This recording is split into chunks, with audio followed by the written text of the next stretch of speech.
endorse the agenda as presented. That's Director. Is there a second? Second. Okay. Director Eastlake. I move that we amend the agenda by removing action item D3, budget transfer, Colorado Springs School of Technology, CSST, renovations at the University of Colorado, Colorado Springs, UCCS, and postponing the item to a future meeting of the board. Second. The amendment that Director Hafley has on the floor has been moved and seconded. Director Hafley, do you want to speak? Yeah, I propose that we postpone consideration of this budget transfer due to a protocol issue with timing. Postponing will allow the board time to get an updated report regarding CSST tonight and have additional time, needed time to process the information and ask any needed questions of administration. Board members, do you have any comments on the motion, the amended motion that is on the floor? Point of information. Director Jays. Yeah, just a point of information. So it's moving from action to non-action tonight then? No, it is as a tabling. special report at this time. Okay. So it'll be just information only for the board at this time. And I'm making sure that I'm using the right word here, postponing the item to a future date. Okay. For board So not action. even as a non-action, just a briefing tonight? Yeah, a briefing tonight. as a Understood. special Thank you. report. Director Nelson. Just to confirm, a special report during the special meeting, or is it being moved to the work session agenda? No, it's it's on the agenda for the special meeting Okay. currently. Great. It'll stay as is.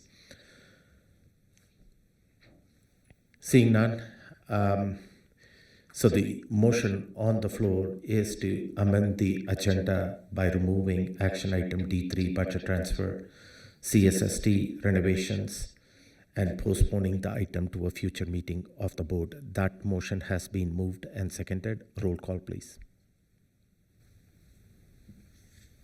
Director Jankins? Aye. Director Carey? Aye. Director Hafley? Aye. Director Jorgensen? Aye. Director Malpacum? Aye. Director Nelson? Aye. Director Ott? Aye. The ayes have it. The amended motion by Director Hafley has been adopted. The motion to amend was adopted. Now The we have to vote. motion to amend has been adopted. Thank you. on the main motion. So now you take a vote on the main motion as amended. Okay. So going back to the main motion, and I'll read that. The motion on the floor is that the Board of Education adopts the agenda as amended by removing action item B3, budget transfer, Colorado Springs School of Technology, CSST, renovations at University of Colorado, Colorado Springs, UCCS, and postponing the item to a future meeting of the board. That's the motion on the floor. That motion has been moved and seconded. Roll call, please. Director Bankus? Aye. Director Carey? Aye. Director Hafley? Aye. Director Jorgensen? Aye. Director Malpacum? Aye. Director Nelson? Aye. Director Ott? Aye. The ayes have it. And the final motion, the initial motion, has been adopted with the amendment. We do have executive session for approximately 90 minutes. Director Carey, can you please make the motion to move into executive session? Yes, I move that the Board of Education convenes into an executive session to discuss property transactions per CRS 24-6-4024A, particular matter, Roosevelt Charter Academy, as well as legal advice per CRS 24-6-4024B, particular matter, Colorado Springs Fire Department, CSFD, correspondence. Second. Moved and seconded. Roll call, please. Director Bankus? Aye. Director Carey? Aye. Director Hafley? Aye. Director Jorgensen? Aye. Director Malpacum? Aye. Director Nelson? Aye. Director Ott? Aye. The ayes have it. We will enter into executive session and will reconvene for the regular board meeting in this room at approximately 5:30 p.m. Thank you.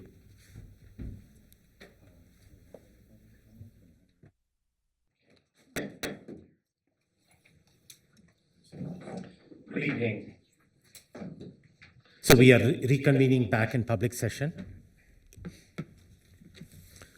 Earlier this afternoon, the board adopted the agenda as amended by removing action item D3, budget transfer, Colorado Springs School of Technology, CSST, renovations at University of Colorado, Colorado Springs, UCCS, and postponing the item to a future meeting of the board.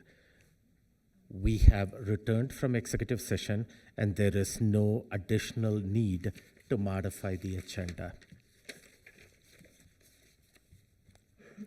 Pledge of Allegiance, may I please have Dr. Tony to lead us in the Pledge of Allegiance. Sir, you can come to the front.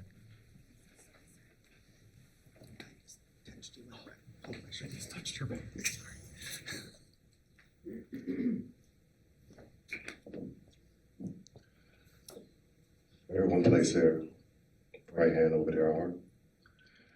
I pledge allegiance to the flag of the United States of America and to the republic for which it stands, one nation, under God, indivisible, with liberty and justice for all.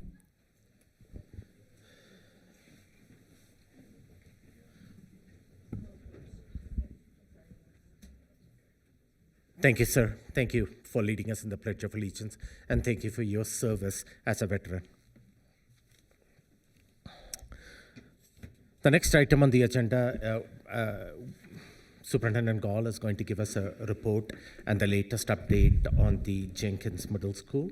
And Jankins Middle School has been in the news, and this has been a pretty eventful week. And Superintendent Gall is first going to summarize where we are at, and we'll open it up for board questions and discussions at that point in time. Thank you. Thank you, Dr. Malpaca, and welcome to our community. For those that are listening, this is probably about the fifth time in about a day and a half that we've gone through this slideshow. Please stay with us for more updates. You'll see some of those forthcoming dates as we go through the slide. I'd like to begin by saying the challenges at Jankins Middle School are long-standing. They are the responsibility of the Board of Education and the superintendent, and as that superintendent, I do hold myself wholly accountable for the situation that we are in. I am honored to be able to lead the team that is going to help lead us through the challenges that we have forthcoming for our students, our family, and our staff. As addressed earlier, this has been a long-standing problem. I won't spend too much time here.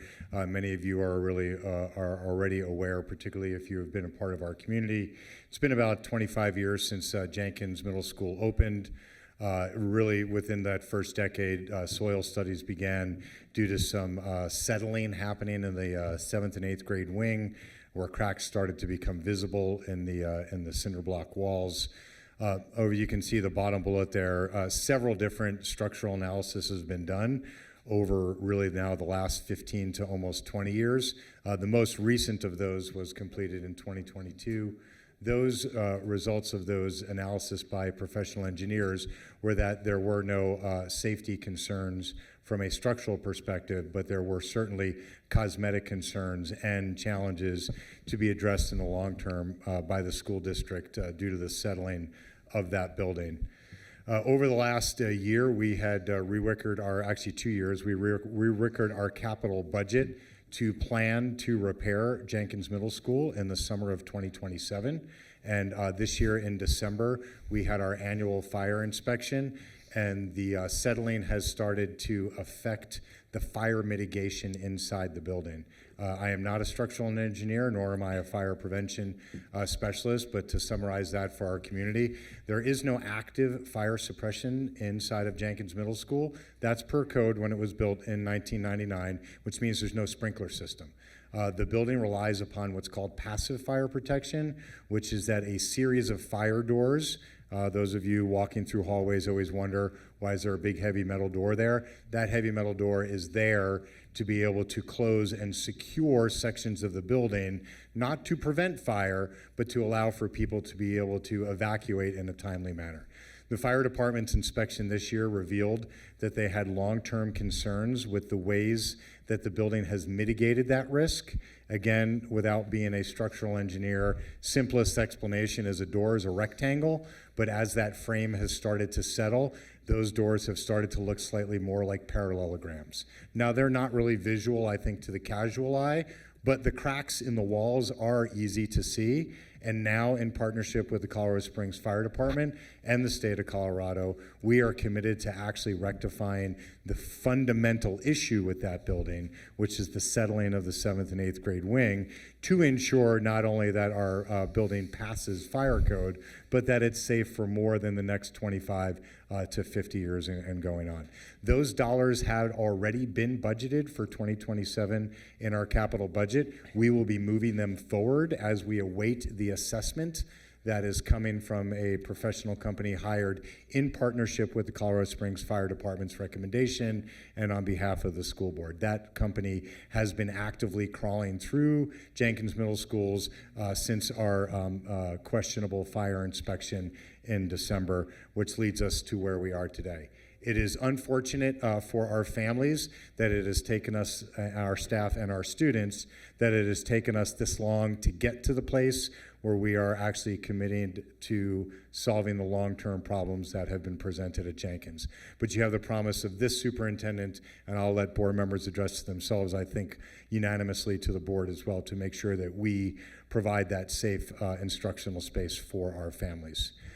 This information, none of this is new. This was briefed last night and has been reported on a few times, but I do want to get it on the record here again.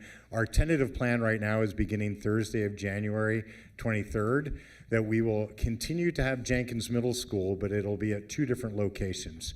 Our 6th grade team will relocate to Russell Middle School, and our 7th and 8th grade team grades will relocate to Doherty High School. I'm going to pause for a second just to say you have the most phenomenal leaders and staff members inside of District 11 to be able to support this. All 3 principals, Jankins, Russell, and Doherty, have actively been planning the challenges that come with the dislocation of a middle school for some time now. Staff members were made aware formally yesterday. We briefed with the Jankins team face-to-face, and then this morning I was at both Doherty and Russell. All those teachers love their children, and they will do whatever it takes to ensure that their children continue to get the highest quality education that those families chose when they picked Jankins Middle School, as well as Doherty and Russell, acknowledging that those 2 absorbing schools will also have some impacts. Our current plan, and I'm asking for an update from my team before we go live again tomorrow night at Doherty High School for another information session, is that we will close all 3 schools, Jankins, Doherty, and Russell, for a minimum of Tuesday and Wednesday of next week, noting that Monday is a national holiday for Martin Luther King Jr. Day, to allow for staff to be able to adjust in what it means to be in a different educational space or to make room for Jankins within their space. This weekend is a holiday weekend. I am certain that many of our staff certainly have planned for downtime and maybe even travel because of the 3-day nature of the weekend. And also the weather is going to be extreme this weekend. Our buildings will be open if staff members need to be there, but I would rather staff members use their contract time on Tuesday and Wednesday to be able to facilitate those changes in their master schedule and supporting students. We have a whole series of information and moving companies that are available at Jankins that our capital team is providing. That will be provided to the schools directly and specifically, not asking teachers to have to rent U-Hauls or load things in their car. We have plans and logistics to be able to support that. And then again, the slight adjustment that will come here we don't have on here is we will make sure that we also incorporate in an orientation day for students in their dislocated locations, such that those students can walk with their families and meet their teachers in the traditional way that kids normally go back to school, and not forget the fact that the changes that our students are going to be dealing with, as well as our families and our staff, do require us to make sure that we pay attention to that. We have 2 more community meetings scheduled, Thursday, tomorrow night at Doherty High School, 6 o'clock, and Wednesday next week, January 22nd at 6 o'clock. You can see that there's a web page at the bottom there for Jankins D11 is where we're dropping information daily, and we are certainly excited about that. Tomorrow night's community meeting structure will be a little bit different than last night. Last night we were certainly rushed to get out the most basic information to our families, given the time-sensitive nature and how challenging it can be to manage such a large change in 800 families from Jenkins, and then the families affected at Doherty and Russell. Next week, we will be presenting, tomorrow, we will be presenting much, much more detail, and we will have specific question and answer sessions, sections of the auditorium set up for people to get that. So if you have a transportation question, you don't have to wait in line for a half an hour at a microphone for me to say transportation can't wait to help you. We'll have the transportation team there to be able to take down your address and figure out what the pickup time will be and how we do that. Same thing with master schedule, same thing for technology, same thing. We'll also have our care team there. So any parents that are bringing students, we'll have counselors on site to be able to help support your students in some of the challenges that the students might be feeling in these changes that are forthcoming. So we're excited for the new structure tomorrow. I will be there, as will all of my senior staff, plus some, and we'll be there beyond just the original information, and then for much longer conversations with our families and our staff as they're there to support it. Our commitments to our community is we are seeking to do this, that there is dedicated Jenkins Jaguar space in both buildings. Nothing is more important to a student in the school that they go to, as manifested most clearly by the strength of their relationship with their teacher. So your 6th grade science teacher for my 6th graders at Jenkins is going to be the same 6th grade science teacher. It's just going to be at Russell. I don't expect that to be easy, but I do want you to know that that trusted face of the individual, of the strength of the teaching that you get every day, is coming with you. We're not asking students to be re-rostered into different schools. We're asking an existing school to go on an extended break while we repair their building and take advantage of some of the extra space that we have inside our buildings. Programming is designed to stay the same, and ongoing communication. Again, as their superintendent, I'm ultimately responsible, and the timeliness of some of our communications on Monday and Tuesday did not meet the needs of our community as a whole. I take responsibility for that.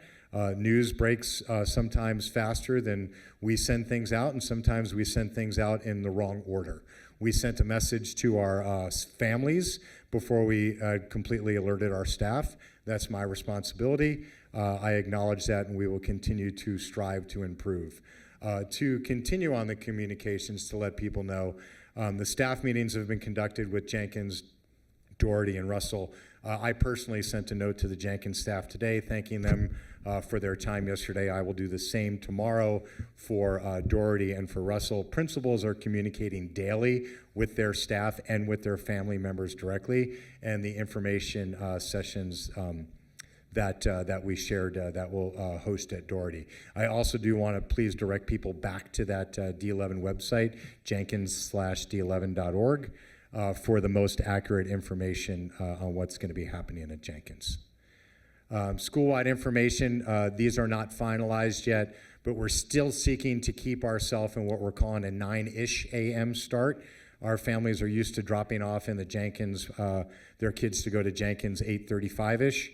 And we want to be able to provide for transportation for students that can't be transported directly to Russell or to Doherty to gather directly at Jenkins, and at our responsibility to then get them to and from their new location safely. So we're going to be adjusting those as those master schedules are developed, and we're also trying to accommodate as much as we can for the high sibling population that we have in the district, not just for multiple children that go to Jenkins, but for families that have kids that go to Jenkins that are going to start at 9, that might be at Doherty, and they also have a sibling that starts at Doherty at 7:30. So we're working for activities and clubs and opportunities for students to be supported, so families will only have to go to one location at one time. This is a very active opportunity for our staff to engage directly with our school leaders, our school staff, and most specifically our families and our students. Please join us if you can't make tomorrow night. Please join us again then on Wednesday at Doherty to get that specific information. I have asked that that the Jenkins staff make 100% contact directly from the principal's office to family members to make sure that for those who cannot get to info sessions or might not have access to understand the way we're communicating information over a web page, but that we get 100% accountability and communication to our families to these changes. I will close where I started. This is the safety of our students. It continues to be a priority. We appreciate the partnership with Colorado Springs Fire Department to use the abundance of caution that says there's no more time for Band-Aids at Jankins. It is time for us to fix it. It has been the superintendent and the Board of Education's responsibility since this has first been discovered in 2009, and we are now with a superintendent and a Board of Education that will make sure that it happens. Please, let's keep our lines of communication open. We only know as much as we know, and we know that there's a lot more to learn. Please give us those exact situations. We seek to solve them, and we're excited for our students. I met over a dozen students last night at Doherty, and each time I had a conversation, I said, what's your favorite thing about Jankins? And they each said to me, my teachers and my peers. And I said, well, what I'm trying to promise you is your teachers and your peers as you are relocated, and I'm sorry that you have to do this. And we appreciate our community's patience as we look forward to hopefully opening again with a full Jankins by August of next year. That concludes my brief. Any questions from the board? Okay, thank you, Superintendent Gall. And I will add a little bit more to this briefing that you got from the superintendent, and I will echo Superintendent Gall's comments out there. I want to first thank all the staff, especially at Doherty, Russell, and Jankins, and all the senior level administrative staff here. It is an incredible lift when you have to relocate 800 students to two different locations within a week's time. And this staff did not bat an eye. They came up with an operational plan. It's as close to building a plane while flying that plane. And ever since I was aware of the situation, I've been engaged with all the different entities trying to find a solution for this problem. And I'm incredibly proud of the work that the staff has come together and put together in a short period of time. So I want to start with that. And again, the safety of our students and staff is the #1 priority. As an elected board member seated here, there is nothing more that is more important than the safety and the security of our students and staff. That's what keeps me up at nights. Often I've said the accountability stops right here at the board dais, and I appreciate Superintendent Gall's message taking responsibility on behalf of the administration and staff. The district senior leadership is seated here, right in front of you. All of us are collectively responsible for the safety and security of our students and our schools and our staff. I was a Jenkins parent. I am culpable, first in line as anyone else. I walked the hallway. Before I got on the board, I was a parent.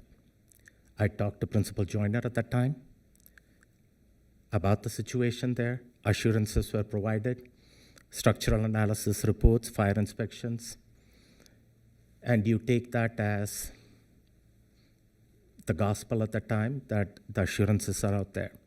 I'm not leaning on prior reports and inspections as an excuse, not at all. There is no finger pointing here. This is on us right now, okay? And what I will say to you, first one, resources are not an issue. Superintendent Gall said that the board and the district has allocated this project in the capital funds project in 2027. Now the timeline has been shifted up. The board will allocate all the necessary resources to ensure that the building is fully remediated and renovated. That's #1. We all understand the imposition on parents, students, and our staff at the 3 schools, and I am one of those impacted parents. Superintendent Gall and his team are focused on ensuring that that transition is going to be as smooth as possible with as minimum a disruption as possible to the students, parents, and staff. There is going to be some disruption. I'm not denying that. but we will get this right operationally. That was my input to Gerneral through all this. Yesterday, we had a parent meeting at Doherty, and we heard it loud and clear from the parents out there.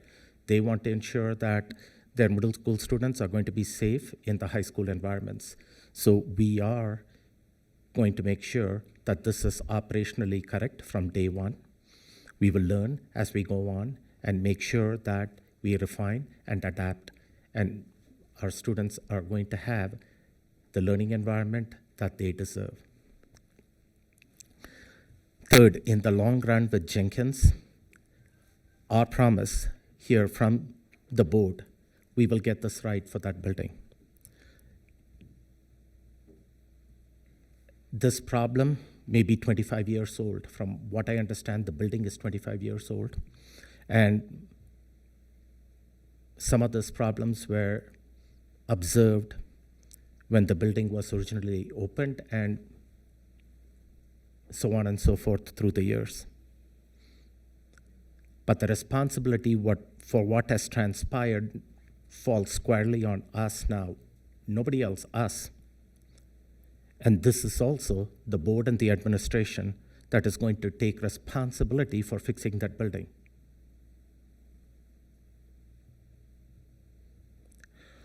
Thank you. With that, I'm going to turn it over to my board members and see if they've got any questions or comments to make.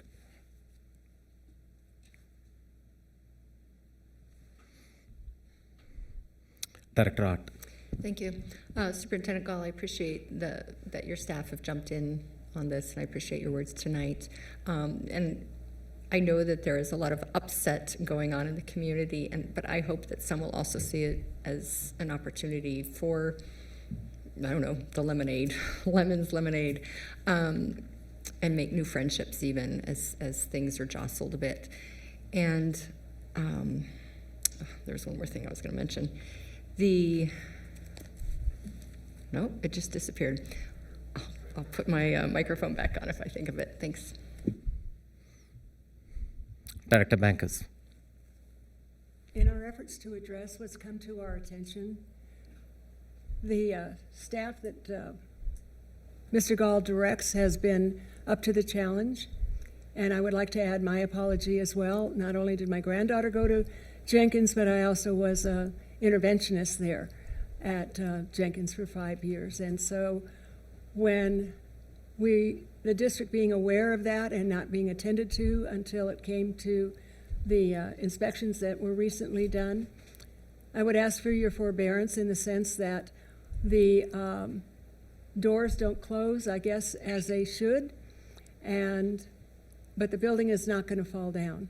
I know that when I listen to the news, I understand that was the main focus, at least of the one that I had looked at. I also live in the neighborhood of Jenkins. I also know not that I have in my house experienced the subsidence issue, but I know that it exists. Please be patient. We are taking this very seriously. We are concerned about the safety of our students. I never felt unsafe in that building for the time that I was there or the time my granddaughter was there, although I did notice, as you have all seen, the cracks that are there. This was on the schedule. It's been moved up on the schedule. I appreciate the comments both from our superintendent and from our board president. And I ask again for your forbearance as we work together and we make this as smooth as possible. We can stay locked into a position that does not lead to a resolution. And I would like to see that, I would encourage all of us to seek the opportunity to bridge those gaps and to make sure that our kids find the resilience necessary for the changes that are being made. And I appreciate you all being here, and I appreciate the comments that we're going to hear tonight, because that's why we're here. We want to hear from our public, and we, as they have scheduled the meetings, if you went last night, you know that people who wanted to speak got an opportunity to speak. You know that the leadership stayed behind so that they can engage in one-on-one conversations, and that's how we're going to get through this. We thank you for your input, and we thank you for your willingness to work together so that we can make this as smooth as possible and rectify this long-standing situation. Thank you. Director Ott, looks like you figured out what your question was. And thank you, Director Bankers, for your comments. Director Ott. Thank you, along with the comments that you referenced. And as a good reminder, I don't know how I forgot this. There was one parent who stepped up toward the end of yesterday's meeting and said, how can we help? And I really appreciated that. And I wanted to recognize that person who came with a solution-oriented mindset and how to ease the transition. So thank you for that. I'll comment that Dr. Wise's team is offered to take in any opportunities for both community and/or parents who are looking to help. And so I'll ask Dr. Wise to include her contact on the Jankins page for those that are interested for the engagement team. Thank you. Yeah, and I truly appreciate our community members and partners leading in churches, other businesses leading in and supporting our students. Challenges happen. We can't predict what is happening in the spur of the moment. All we have to look at is our neighbors up west who are dealing with a far more magnitude of challenge, and community leans in and elevates and supports the people that are impacted. And certainly our staff could use all the help and supports at this time along with our students. Director Nelson. I wanted to thank Mr. Gall and Dr. Comfort for looking ahead and building out a budget that in the year 2027 we would have been able to address this decades-long problem, and just recognize their proactiveness that last year the fire inspection passed. This year it didn't. So now we're moving that timeline up because the safety of our students and staff is utmost priority. And we will have the funding available to resolve this issue. The report has not come back to us yet with the specifics, so we're still waiting on exact numbers, but because of the proactive nature of the Capitol team and our leadership, we have a rough idea of what it might cost us, and so have been budgeting towards that. But until we get that official report back from the third-party agency that the fire department requested we hire to do this inspection, we will. It's just the point I would like to make is we're at the very beginning of this process, and the conversation will be ongoing, and we have options. We will be able to take care of this, and we will also continue to focus on the work that is set before us with improving the outcomes for children in our school district. And so I'm excited to see where this takes us and what we can do for the Jankins community, and then continue to focus on the district as a whole and how we can just come together and think about the big picture of what are our students' needs across the spectrum. Thank you. Director Jankins. Just a couple brief reiterations.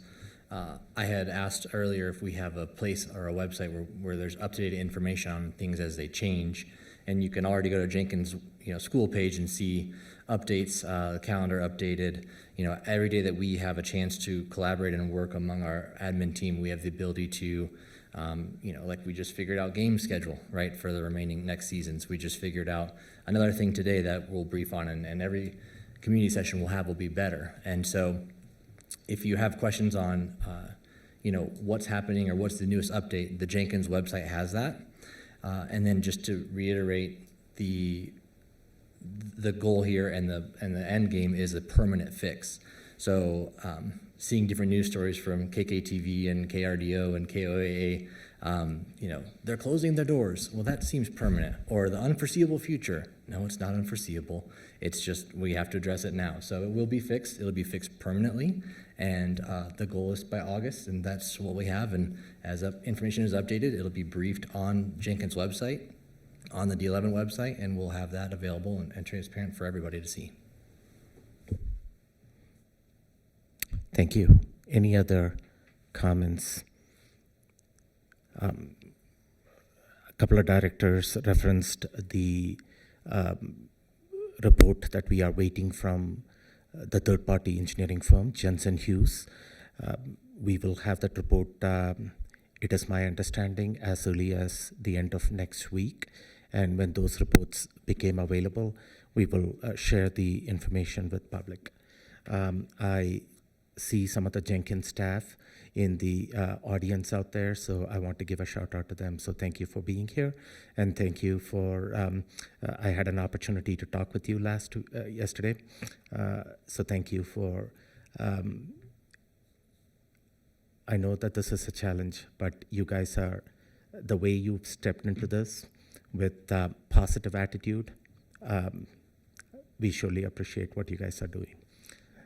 And to the community, there are going to be several questions that come along. Board members are available. You can reach out to me any point in time with an email. I'm happy to talk with you, so will other board members.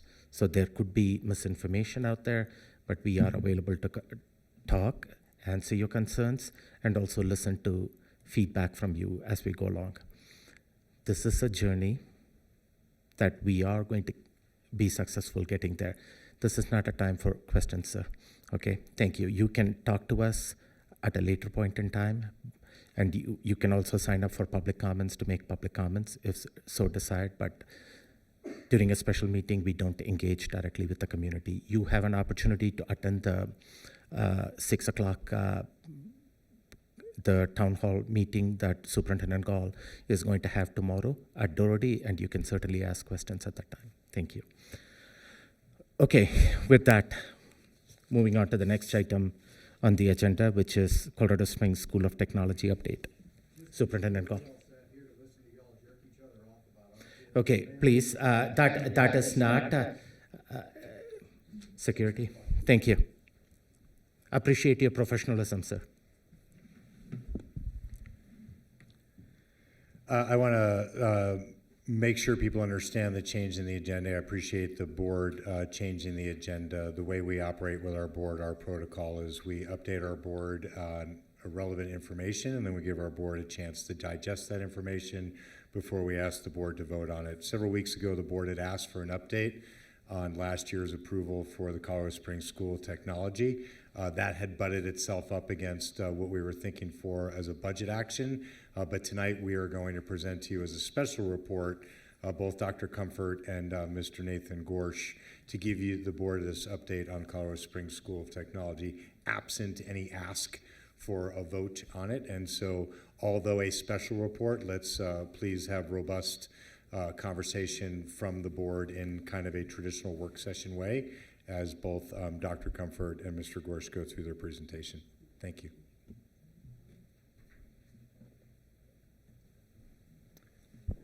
Good evening, Board. I will be joined by our Executive Director at CSST, Mr. Nathan Gorsh. As Superintendent Gall stated, we want to provide an update as to all the work that's been happening since the Board submitted an application to the state last April, and then obviously provide lots of opportunity for Q&A. I'll get us started. Just to kind of go back to where we started, as the Board is aware, we have worked with a enrollment specialist over many years, a demographer, who has given us lots of information about the future of enrollment in District 11. And what we heard loud and clear in those reports, both 4 or 5 years ago and just as recent as last year, is that parents are looking for choice. District 11 has a portfolio approach now, and so this is an opportunity to expand on the wonderful existing choices that exist in District 11. And so the slide that you'll see is just to kind of speak to what CSST is. CSST is a District 11 school. It is not a private school. It is not a charter school. It is a District 11 school. It is a school of innovation. Now, we do have other schools of innovation in District 11. Those were existing schools that moved to schools of innovation. This is a little unique in the fact that it's launching as a school of innovation. But the graphic you'll see, we do have all of the schools across our district that we operate, what we would, use my quotey fingers, traditional schools. They're providing exceptional experiences for kids. And then we also have a number of charter schools that we authorize. You'll have for vote tonight the renewal for 2 of them. CSST sits in that space between to provide that maximum level of choice for families, because that's what we heard loud and clear. Keep going. All right. As a reminder to the board, this is an application that was submitted on your behalf to the state board, which was approved unanimously last April. They accepted all of the waivers and had really positive things to say about the CSST application. So again, before I turn over to Nathan, he'll provide the bulk of tonight's information. Just want to remind the board, again, this is a District 11 school, and it is operating in this space that we are able to provide families with a niche opportunity that right now families are not able to access in the region. And so we look forward to that and look forward to the conversation tonight. Thanks, Brandon, and thanks to the board for this opportunity to share a little bit about what we're up to with CSST. That visual that he showed before, I like to think it's really the best of both worlds. It's the best of the freedom and waivers from the charter side, and then obviously the best from the operational side being part of a district. So at CSST, our mission, as you can see, is to create an innovative learning environment. Really, it's the idea of innovation meets character, and it's a STEM school, science, technology, engineering, and math, with very specific pathways around industries, including cybersecurity, entrepreneurship, and aerospace. Very unique ecosystem with higher ed, industry, and K-12 all coming together, really to give students a very immersive experience in the area of technology, engineering, science, and math. So kind of some unique things about our teaching model that I wanted to highlight. We're going to have a unique schedule. On Mondays, it's going to be a little bit more flexible. We'll have some professional time for our staff, but then students will be able to, I like to think of a deep dive. Right now we're calling them exploratories. I really hope our students give us a much cooler word than exploratories, Mission Mondays or something like that. But these are going to be deep dives where we're going to be able to connect with industry professionals, higher educators who will actually come in and do month-long seminar-type experiences with our students. So some of the ideas we've talked about are design thinking, video game design, space exploration, maybe the use of AI. What are some ethical dilemmas? And again, these will be taught by folks that are in the field and practicing those skills, working with our students on those things. And then Tuesday through Friday will be more of an alternating block like you'll see in our other schools. I talked a little bit about the industry and higher ed partnerships. That's very unique. And hopefully the place that we're hoping to co-locate with those will make it even more dynamic and interactive with those industries and higher education professionals. This came together really with this idea of an ecosystem and those folks coming together, higher ed industry and K-12 working together to give students those experiences. Something fairly new is the use of Conmigo. I don't know if you saw the 60 Minutes clip. If you haven't, I would highly suggest checking it out, but we're probably all familiar with Khan Academy. But Khan Academy is now working with OpenAI, ultimately to create a new program called Conmigo that we're going to pilot that's personalized tutors for every student using AI. So the story, if you get a chance to watch it, it's pretty fascinating. A student sits down, they kind of have Conmigo open, they can ask it questions. The beauty is it doesn't give the answer. It actually provides guidance, support, sometimes asks the students more questions. On the teaching side, it's really fascinating. As a teacher, I could put in, I want to do a 3-day unit on mitosis, and I want it to be hands-on. And Conmigo will actually look through resources and provide teachers with sample lesson plans that then they can adapt. So it's a really powerful tool that folks are going to be really excited about, both students and staff.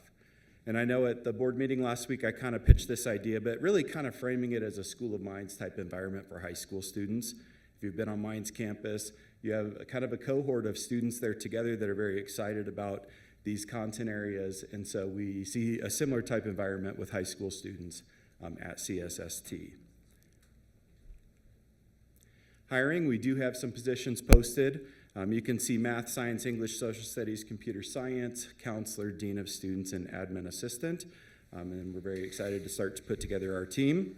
Right now, it's a team of 1, and which is fine. It's great. I don't get in too many arguments with myself. Every once in a while, I do. But really excited to have the team in place and be able to do some planning, some collaborative planning this spring as we get up and going. We will also have some adjunct instructors, some UCCS folks, maybe some Pikes Peak State folks, and again, some industry professionals as well, and so we'll be getting them on board. But there's a lot of interest already throughout the region. Some folks that I've worked with in the past or that know about this school are reaching out and saying, hey, I would really love to be a part of it. And so I do believe that we're going to have a really high-performing staff in that group listed there. So we've already started our student recruitment. Our target is 100 ninth graders. It could end up being that we do 75 ninth graders and 25 10th graders. There's some flexibility there, but right now our target is 100 students for the fall, really looking at ninth grade. We've worked with Jessica and her team, and they've done a lot of work around social media. There's a really great website that's driven some interest and some news stories that are going to be coming up about the school. Sent out invitations. Chris Kilroy in the enrollment office gave us the talent pool in 8th grade and invited those families. We've also worked with Academy ACL as those students don't have a natural high school option. And so we are talking to them about trying to figure out a great bridge or pathway for those students to come over to us. We had our first information night on January 13th. Parth came. Thank you for representing the board and coming. And there was a lot of great questions and a lot of excitement and interest. There's about 88 families so far on our interest list who have expressed through the D11 website or the CSST website that they're interested in their student potentially being a student. And then we are in development. In fact, I met today with our webmaster to revise the CSST website. It was really more of a press release information as the innovation zone started and happened, and now moving into more of a nuts and bolts, schedules, course guides, things like that. And so we're working on getting that adjusted and updated. And then location facility, we're targeting space in the back of the National Cybersecurity Center, that UCCS cyberspace, about 7,200 square feet there. And kind of the visuals I have up there are really, we're gonna design it like an adult workplace space. So think of a Google type space that has some flexibility to it. It'll have some classrooms, but those classrooms hopefully will be able to open up to be part of the bigger space. And really have students start to practice this idea of being in the adult workplace while they're in high school. And so that is the plan for the location and facility there. All right, Brandon's coming back up. All right, so just for the board and public's awareness, we do have the Innovation School Zone application that was submitted to the state last year, linked here as well. We also have a list of the goals that were stated in that application, just to provide some context, and then some of the performance goals as well. And then because there's been conversation, we did want to talk about, as Nathan shared, the concept right now is space at UCCS. That makes a lot of sense programmatically.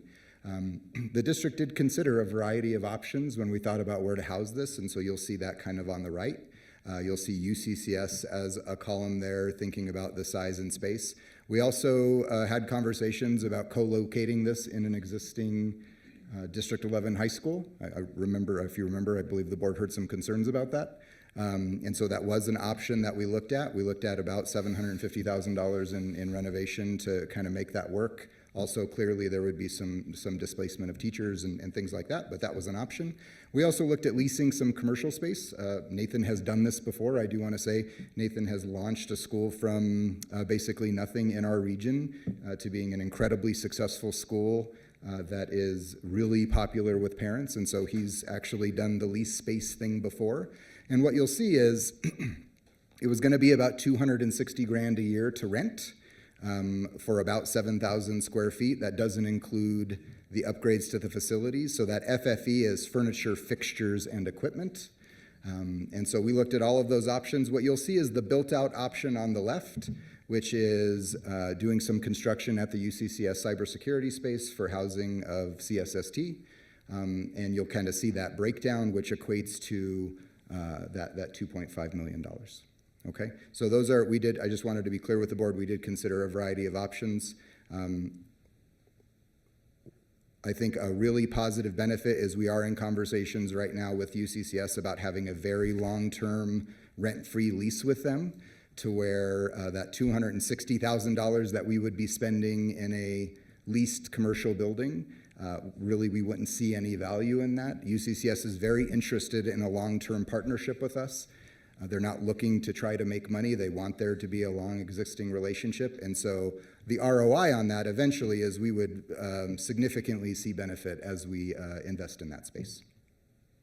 And with that, we'll turn it over to the board for questions. Thank you, Dr. Comfort. Questions from the board on the presentation? Director Bankers.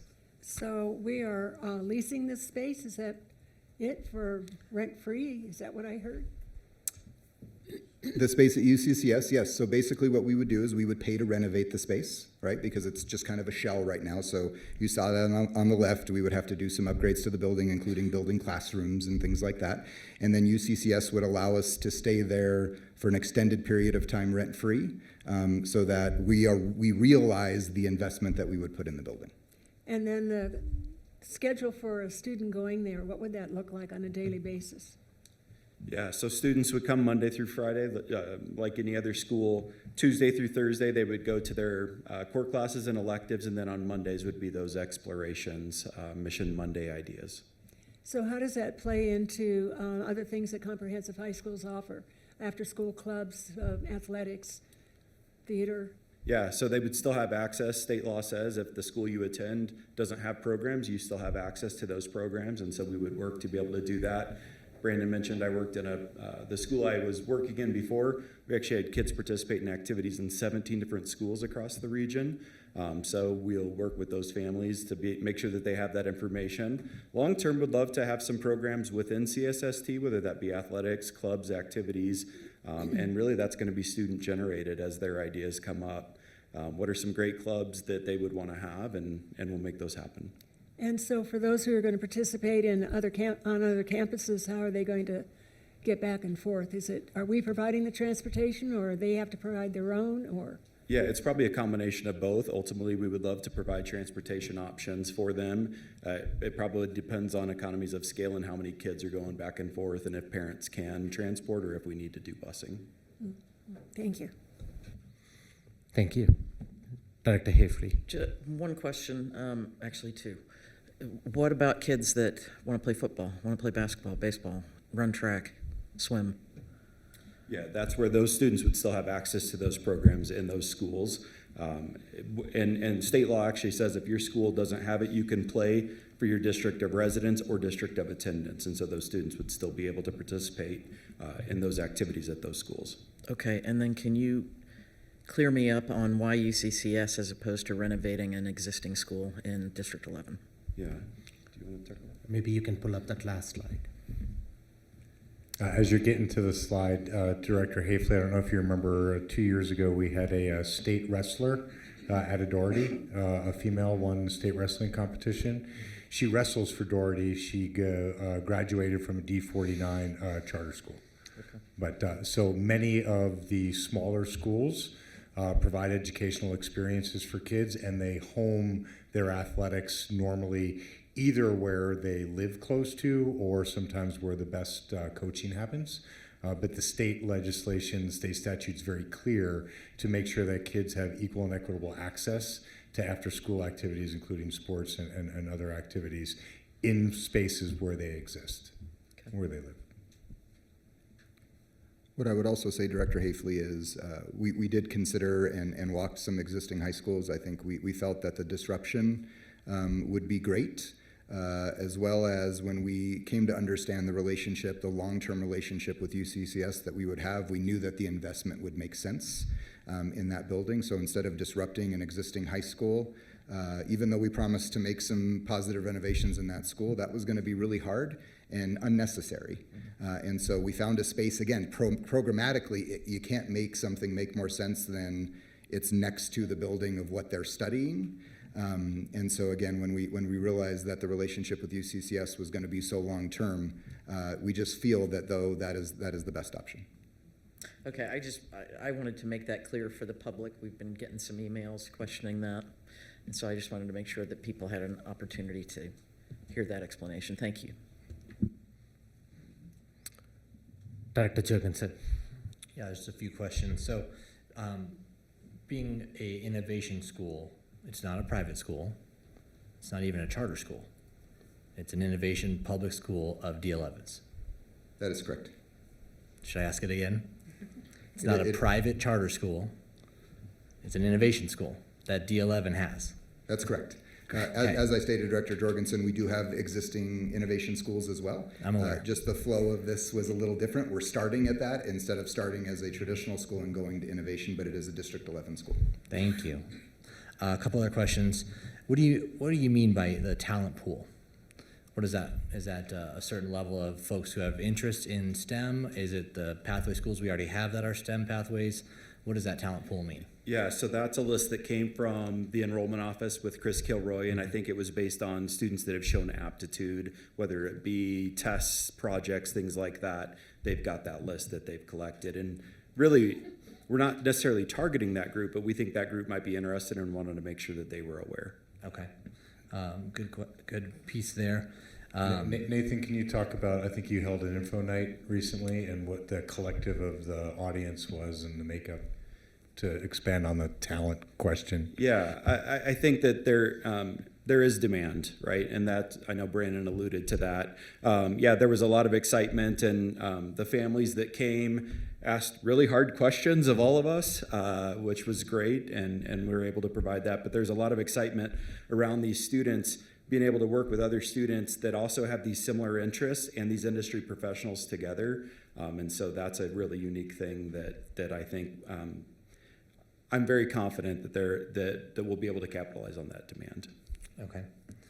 And then, as the executive director, what has been your biggest struggle this year? Wow, that's a great question. So kind of the elephant in the room is I started Village High School in District 20, and we started with 25 students, and in 10 years grew it to 530 students with 300 families on the wait list. I'm having to go back a decade in my own memory, like, how did we do this 10 years ago when we first got it going?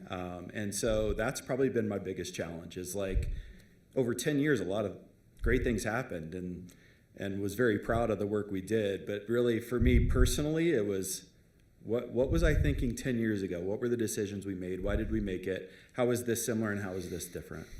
So that's been my challenge. And your biggest breakthrough or success so far? People came. Yeah, I'm from Iowa.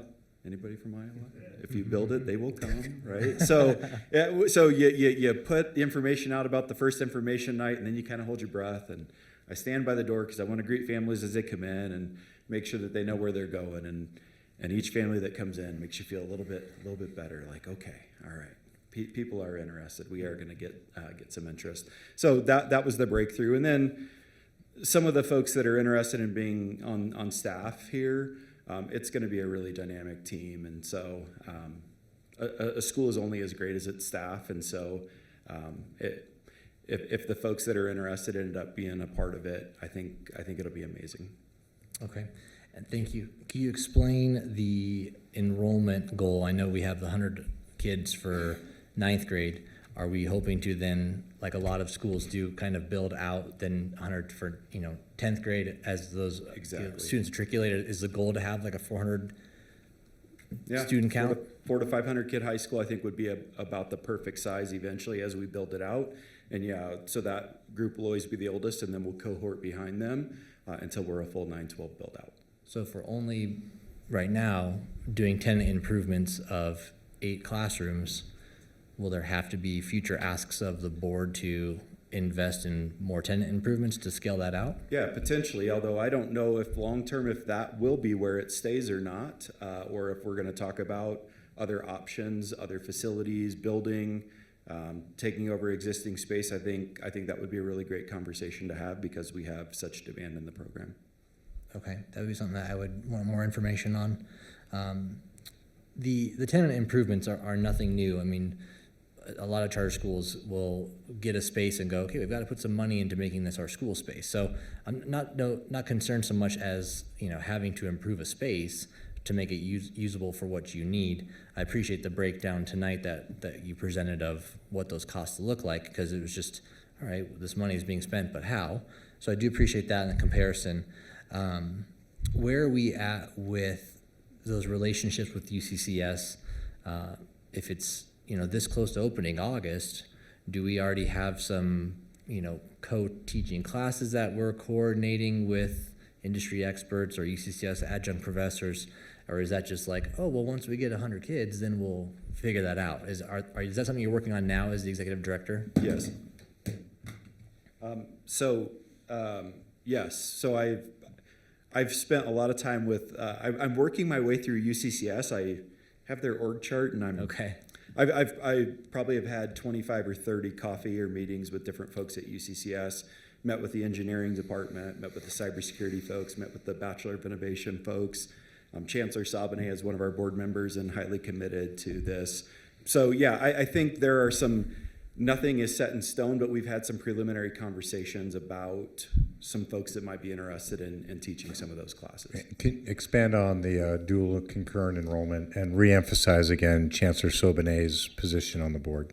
Yeah. So ultimately, my goal is for kids to have access to as many dual enrollment credits as they want to take. Generally speaking, with freshmen, it's going to be a little bit more limited, just as they're trying to figure out high school before we have them figure out college. But in that same building, down the hall, are the cybersecurity classes through UCCS, a lot of the engineering classes, and then eventually UCCS even is going to have a shuttle bus from main campus to that building. And so we've even talked about, could our kids be able to ride that shuttle bus so they would come to that building and maybe even be able to take classes on the main campus as well. And then creating a flexible schedule that they can kind of pigeonhole those UCCS classes in their schedule with us to be able to do that. And some of the students that came to the information night are highly advanced math students and are going to tap out with what we can offer them and are going to need those college options and before they're done with high school. And so the ability for them to maybe do that in the same building or have access, I think, is a huge selling point. Yeah, I think that would be the goal as you're growing by, 80 to 100 kids every year of you're going to have concurrent enrollment and dual enrollment because you're going to need the space to put them somewhere. Yeah. You're going to have to create those pathways. So. And another piece is the teacher training piece to get our teachers certified through UCCS to be able to get them to offer our classes for UCCS credit.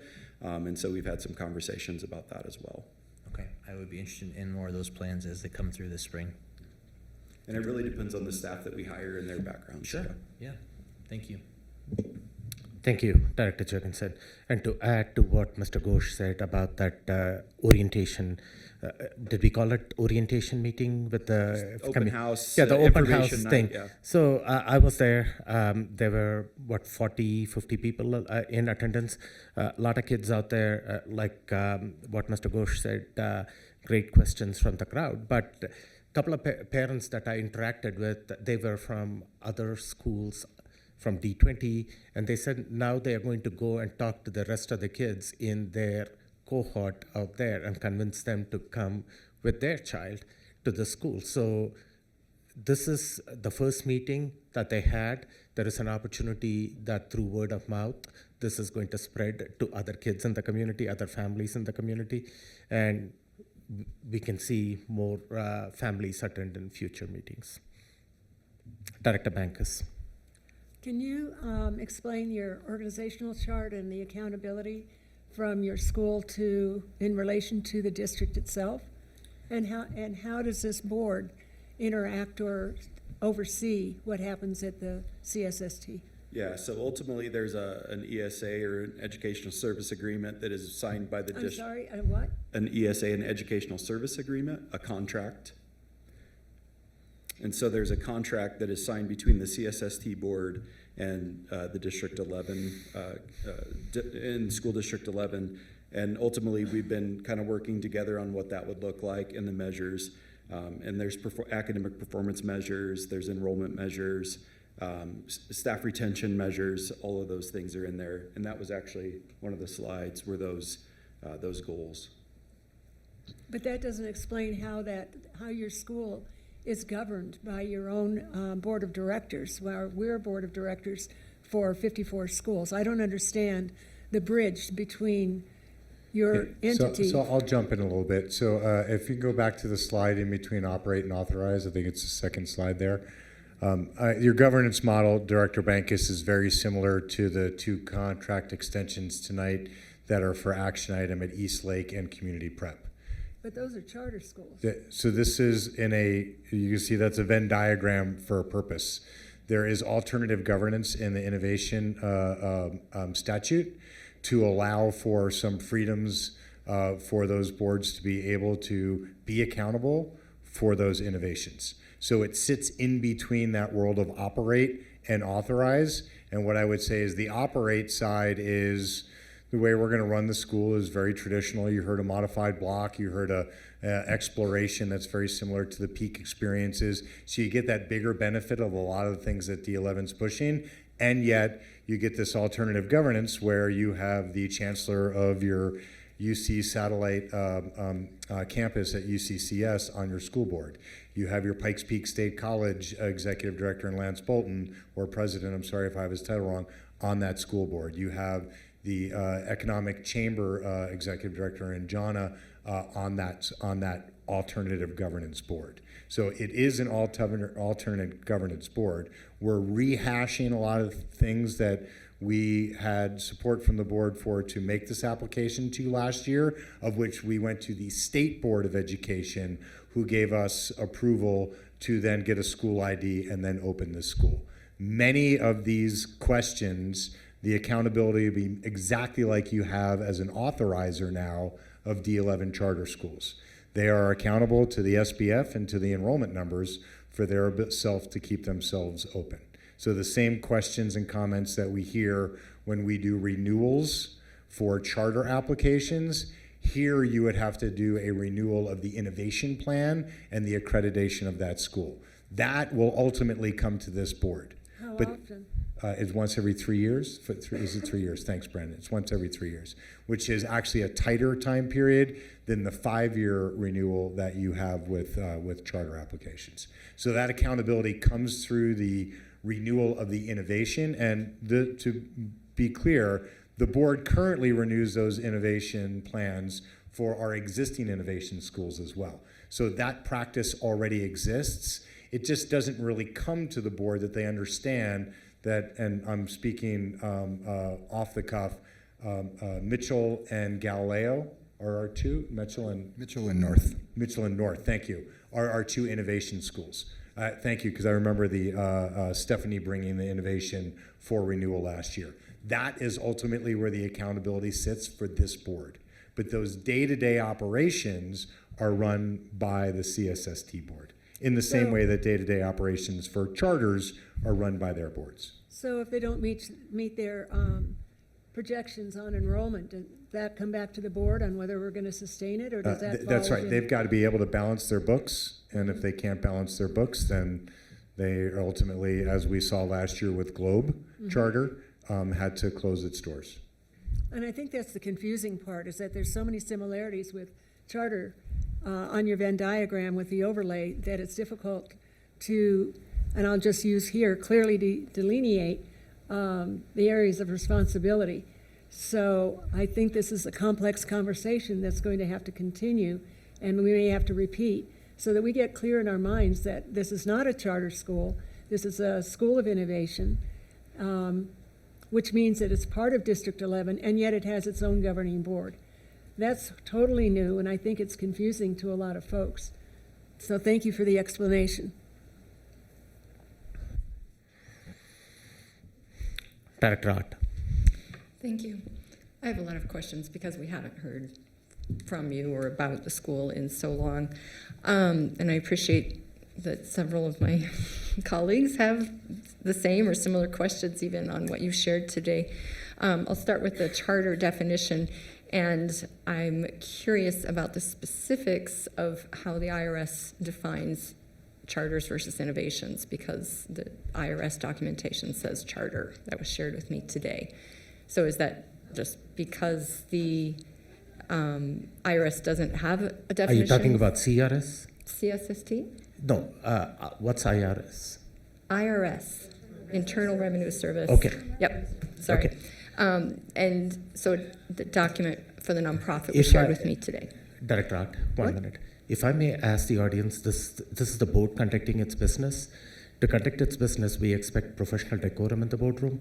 I would really appreciate it if you would allow us to conduct this without some of the noise that is coming, that is disrupting the conversation out here. If you want to engage in conversations, you can always step outside. Thank you. Back to you, Director Art. Thank you. My expectation or assumption would be that the IRS does not have an innovation school category, but could you address that for our edification? Yeah, and I'm not familiar with the document you're talking about. There is an IRS. We're a nonprofit with the IRS. Is that the document you're talking about? And I think it's just a nonprofit organization. I don't know that it delineates an innovation versus a charter, but I'll be honest, I don't know the specific. We'll provide the information to the board and also then share it publicly. We'll get a legal review on that question. If you could actually send in an email to me, I'll get legal to be able to review that. Okay, I appreciate that. Because it's just good to have the answers so we can respond to community.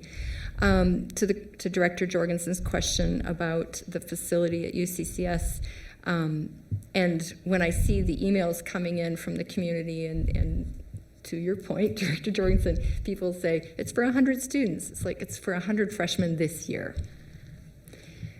But your chart that you had up suggests that only 125 students can fit into this space at UCCS. So, Yeah, my apologies, Director. That chart was really based on year one implementation across any of those options.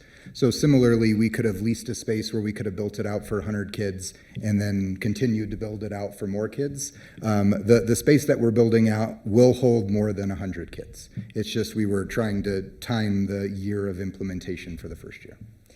so how much space will be available to us in the long run when we talk about a long term and spending a great deal of money for renovations? I'd be curious, how long term is the agreement? Will it be $2.5 million that you come and ask from the board for 4 years to add 6 to 8 classrooms each year, or 5 classrooms? It was different on the chart. So can you just give us an idea of how much room there is to grow and how long term we're looking at?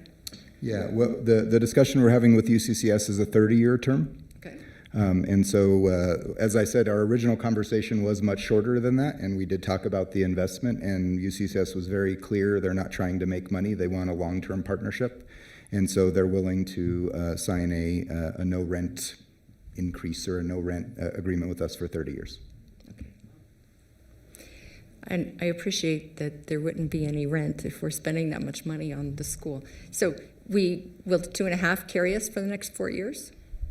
The $2.5 million? It absolutely will. Okay. I just want to provide one just for clarity. We will have our fair share of utility costs. And so it's not like they're going to pay for our lights. We will pay our fractional share of whatever utilities that space uses in terms of the overall space, but we will not be paying rent. Okay. And just to clarify then, because you said that was first year, and we're talking about expanding or not, and the money being sufficient or not, so 6 to 8 classrooms, or the 5, that's just this year? That is in that chart? So that's for the initial build out, would be the 6 to 8 classrooms. Okay. Yes. And then we'll be very creative in our scheduling, obviously, in further years, how we utilize that space. If there's do we have students taking those UCCS classes? And so we don't need to use those classrooms, so we'll have to be really creative in that space. Nathan also comment on the existing classrooms in the front side of that building, and please educate folks on the condition of the back right now, already plumbed, already piped, already wired, so on. So that building itself, I found out the other day, is actually where they used to make warheads for missiles, which I didn't know, which is kind of fascinating. And now is UCCS has part of this space, National Cybersecurity Center, Space ISAC, and then Exponential Impact are all in that space. And then in the back, there's some space that hasn't been built out yet while everything else has been completed. But yeah, there are some classrooms, and we've had some conversations with UCCS about being able to access that space. A lot of their cyber classes right now are actually after hours because they're a little more targeted towards working adults.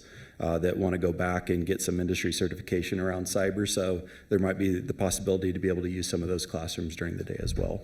Okay, thank you. That's an important part of it. How many, just because I don't think we've heard the number today, or if we did, then I've missed it. How many, what is your eventual hoped for build out as far as number of students? Long-term 9 through 12, 400 to 500 kids would be the ultimate goal. Okay, all right, 400 is what I remember. So we were talking about talent pool, or, you know, motivated students and families, and even from other districts. That's great. And to folks who say that this is just my personal opinion, we have heard from people who say we need to consider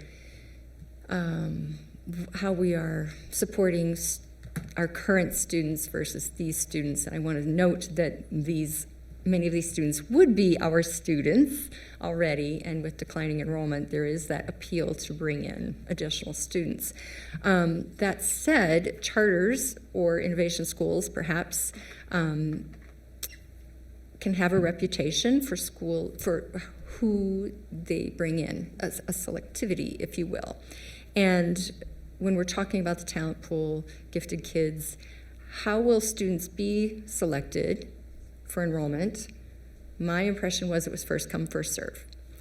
But if a student comes and they have special education needs, IEPs, 504 plans, are they automatically in?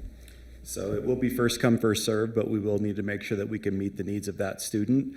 So it's a review of the IEP to make sure that we can provide the services. And as you know, it's across the spectrum with needs that students have. And so as long as we'll be able to meet that student's needs, then certainly we'll be able to accommodate them at CSST. But it will be first come, first serve. Okay, and just to reiterate too, there is no support with transportation to the school.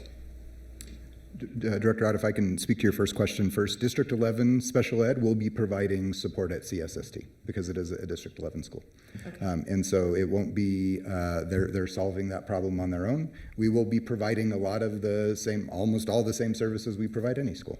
And so that will continue. Transportation will be provided. We're figuring that out. We're thinking about a spoke and wheel or hub and wheel type of system. So it's not the same as CSST will not have a boundary clearly, and so it's not the same as that, but we are working on providing a level of transportation options. Okay, I'm actually glad to hear that, given that otherwise you have a serious equity problem with students who can't afford to get there. All right. I just want to make note that there are still challenges with the state law on our ability to transport children that are outside of district. Even at an innovation school, I would imagine that the legislature would view that as a charter definition of which you cannot provide out of boundary support or transportation, and the same thing. So choice allows families to be able to get there. And so to reiterate your point that there is a ton of inequity in the choice system that currently exists, not just in District 11, but across the state of Colorado. Our goal is to actually use this as a disruption to those inequities, and I think certainly the families that we saw there on the first information night show a wildly diverse set of interests and needs that if you want to make sure that the board gets the next information nights available for them to attend, I think you'll be pleasantly surprised too at this being an opportunity to break down inequities instead of to establish even larger ones. But we would love support and going at the state on being disruptive on some of those limitations of not being able to provide transportation cross-boundary. Thank you. So speaking of students again, I would suggest that in addition to the targeting schools, and maybe you think you've addressed this, but my concern would be that all students feel welcome, and that when you're looking at your student body, you do keep in mind the diversity, as Superintendent Gall's referencing. A couple other questions. One of them, in our original agenda, it did reference that the funding for this would be coming from the mill levy override contingency. And I just want to jump on that while we have you. Is it coming from the mill levy override funds, or would this come from other capital funds?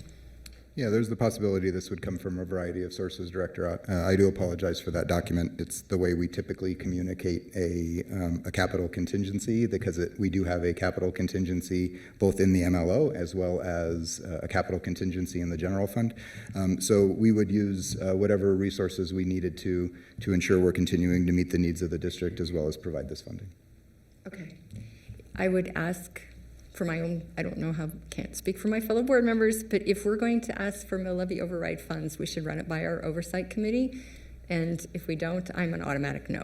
So Understood, just a Director. heads up. Just for clarity, this would, if it came from the MLO, it would be from the PIP that is related to capital investment, not from the contingency for the MLO that is one-time money that we would bring through the MLO Oversight Committee to spend in a variety of ways.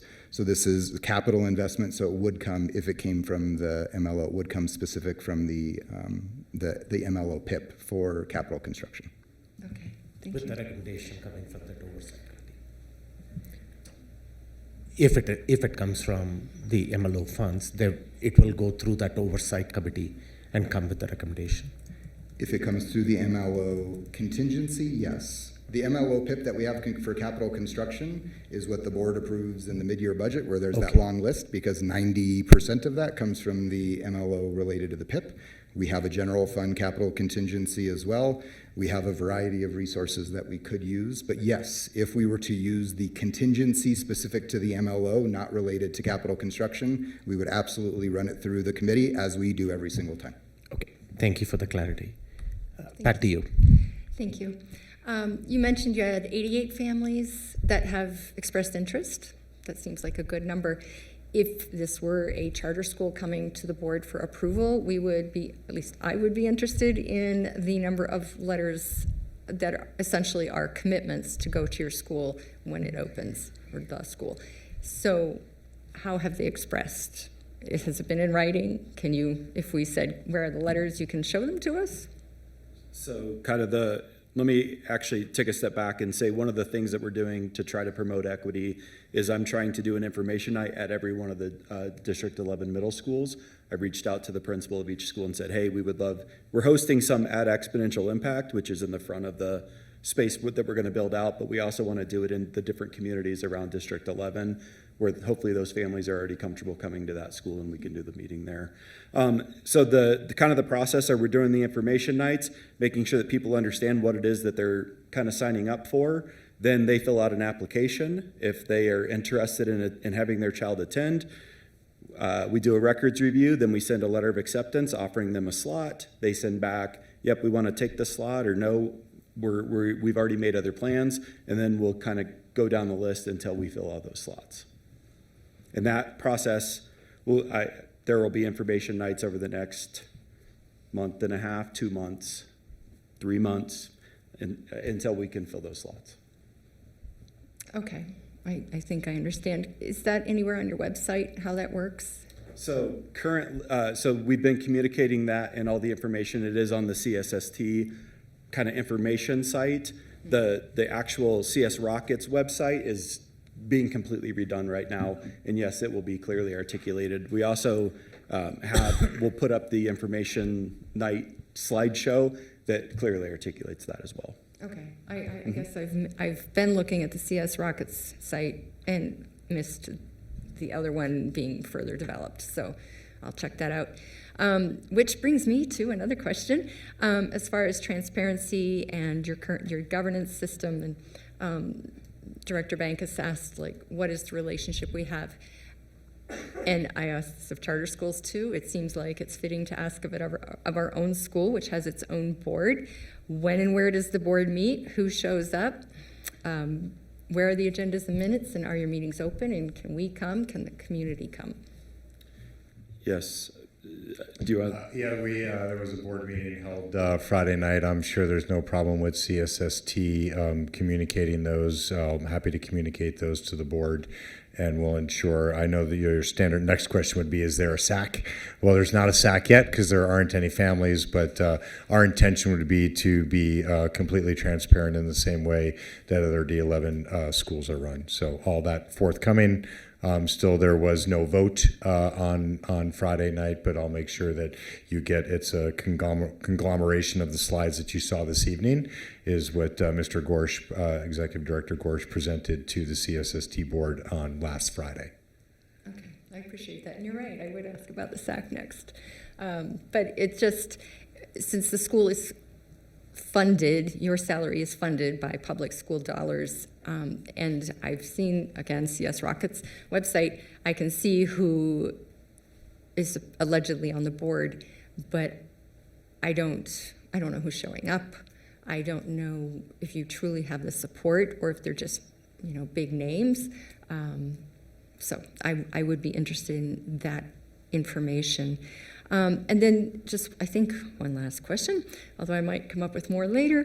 The interest you've had from the high-level professionals across the region, and Director Jorgensen was mentioning that you addressed that they would be certified by UCCS to teach dual enrollment. I know there's some flexibility with, I'm going to say highly qualified. I hope that I'm getting the phrase right and having just a blank on that. Highly qualified teachers, so that they don't necessarily have a teaching degree. But I've also been in a classroom of gifted children and felt like I was about to be eaten alive with the challenges that smart little brains can create. So the question I would have is, how are you going to guarantee that the staff has the classroom management skills, is ready to actually teach to the standards of the state and District 11 graduation requirements? Yeah, so I think that this is probably going to attract a fairly veteran staff. Again, positions are posted right now, but I think this is a very unique and desirable place, and so I do expect that most of our teachers will be seasoned professionals. And then if it is a new person, then you support them just like we do in any of our other schools to make sure that they're highly successful. One of the waivers or one of the freedoms that we do have is to be able to hire folks that are unlicensed, but our goal will always be to try to get them licensed. If they come to us without, would be to try to get them licensed. But the real kind of beauty of it too is that, for example, if we have a cybersecurity elective, it's really hard to get a certified teacher, either the skills to teach cyber or somebody that's in industry to get them a teacher certificate. And so it does provide opportunity for that person to come in on a contract basis and teach high-level industry skills, even if they don't have a teacher license. And so that's one of the kind of freedoms of the innovation status that's very desirable. Okay, all right, thank you. That's all for now. Director Nelson. I have just a few questions I'll throw out for you to answer sort of regarding the finance aspect. And I wanted to piggyback on the transportation question, just with it not being a boundaried school, the idea of being able to offer transportation, and even if it's that we charge families and of course make accommodations for free and reduced lunch or that setting. Just wondering and wanting to sort of reaffirm for the community to hear that your budget, when you're talking about transportation, when you're talking about hiring staff, this is all coming through your own enrollment. This is not the district footing that bill. Yeah, I'll speak to that. Thank you, Director Nelson. Obviously, we are starting a school that does require some investment, but CSST, as with any other school, will have their own enrollment, which will lead to how they want to break down their staffing versus their programmatic budget, and however they want to assign that. What I would say is Executive Director Gorsh has already established a staffing allocation, which is pretty thin, with the understanding that it is 100 kids, and we're trying to not be wasteful of funds. And so, yes, we are not footing the bill for everything and then hoping. We are basing this off of their enrollment, as we do with the entire district budget. Yeah, and we just ran through this where we built a budget and then realized we didn't get the enrollment that we anticipated, and we've had to adjust. So, so the 100 students is sort of your bare minimum for your budget then, or can you're shooting for 100, but you could actually still make it on 75? What's your bare minimum? Is that a threshold? Okay. I'll answer on behalf of the two folks up there. As with all our schools, we establish a projected enrollment that we do everything we can to achieve. and then we assess the overall situation in that 11th hour to ensure that we're not jerking our families around. Many of our schools did not meet their projected enrollment this year, of which the board graciously protected all those positions to not create that last minute change for families. I think there's just going to be a really stark reality of whether or not the demographer continues to be correct, and that choice is very active on opportunities for families for these niche type of schools. We have seen in our own portfolio, our pathway elementary schools consistently have the highest demand. They also have the highest student retention, and they also have the highest performance over time. And so I would not ask Executive Director Gorsh to be accountable to a 100 number. I would say that is the number that we built to balance his budget going into next year. And if he's not able to meet that, then he's going to have to then make concessions on what he would be able to do to close that gap. But our goal is, if interest is expressed for enrollment in this school, that we would consider this like we do other D11 schools on what is the impact to families if we were to make a good job at 99, but you just can't get there.